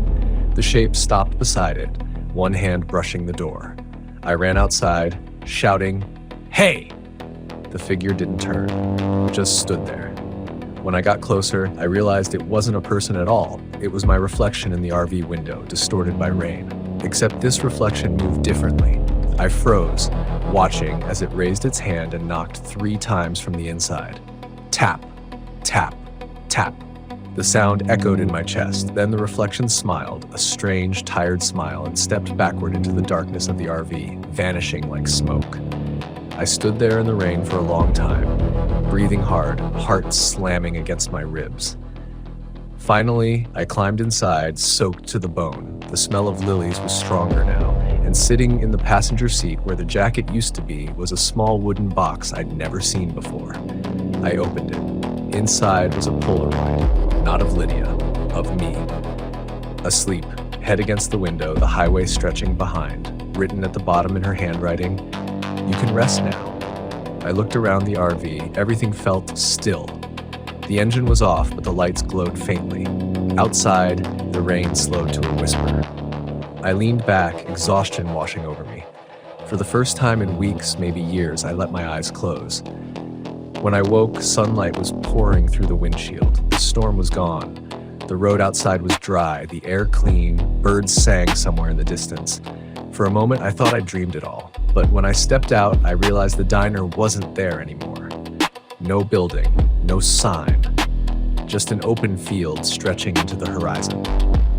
And in the middle of it, a single dirt road winding west. I turned back toward the RV and froze. It wasn't mine. It looked the same at first glance, but the license plate was different. The stickers, the scratches, even the small dent on the rear bumper, it was all reversed, like someone had mirrored my life and parked it here overnight. The driver's door hung open slightly. A breeze moved through it, carrying that faint sweetness again. Something inside me knew what this was. Not a trick, not a haunting, a choice. I climbed in. The interior was spotless, empty. On the table lay a map, hand-drawn, old edges burned. It showed a looping road that began and ended at the same point. The name written in the center was Hollow Bend, my current location. Underneath it, another note. Every road leads home if you stop running. My throat tightened. I folded the map, slipped it into my jacket pocket, and sat behind the wheel. For a long moment, I just watched the horizon shimmer. The fear was still there, but softer now, worn down by something like acceptance. Then I heard it one last time. The knocking. 3 soft taps right beneath the floor. But this time it wasn't angry. It was steady, patient, almost comforting. I whispered, "I'm listening." The air changed, lighter, warmer. A faint breeze moved through the vents, carrying the smell of rain and wildflowers. The dashboard lights flickered once, then steadied. And from somewhere deep beneath the our voice whispered, almost too quiet to hear, then drive. I turned the key. The engine started on the first try. Smooth, strong, familiar. The road ahead was narrow, winding through the hills, sunlight breaking through the clouds like forgiveness itself. I didn't know where it led. Maybe nowhere. Maybe back to the beginning. But for the first time since October began, I didn't care. The world hummed under the tires. The air smelled clean again. The weight in my chest began to lift. Not gone, but lighter, like I could carry it now. As I drove, I glanced once in the mirror. The seat beside me was empty. But on the glass behind it, faint as breath, were words forming slowly in the dust. You made it home. I didn't cry. I didn't laugh. I just kept driving, the way people do when they finally realize that some ghosts don't want revenge, they just want to be remembered right. The sun climbed higher, the road curved west. And for the first time in years, I let it take me wherever it wanted to go.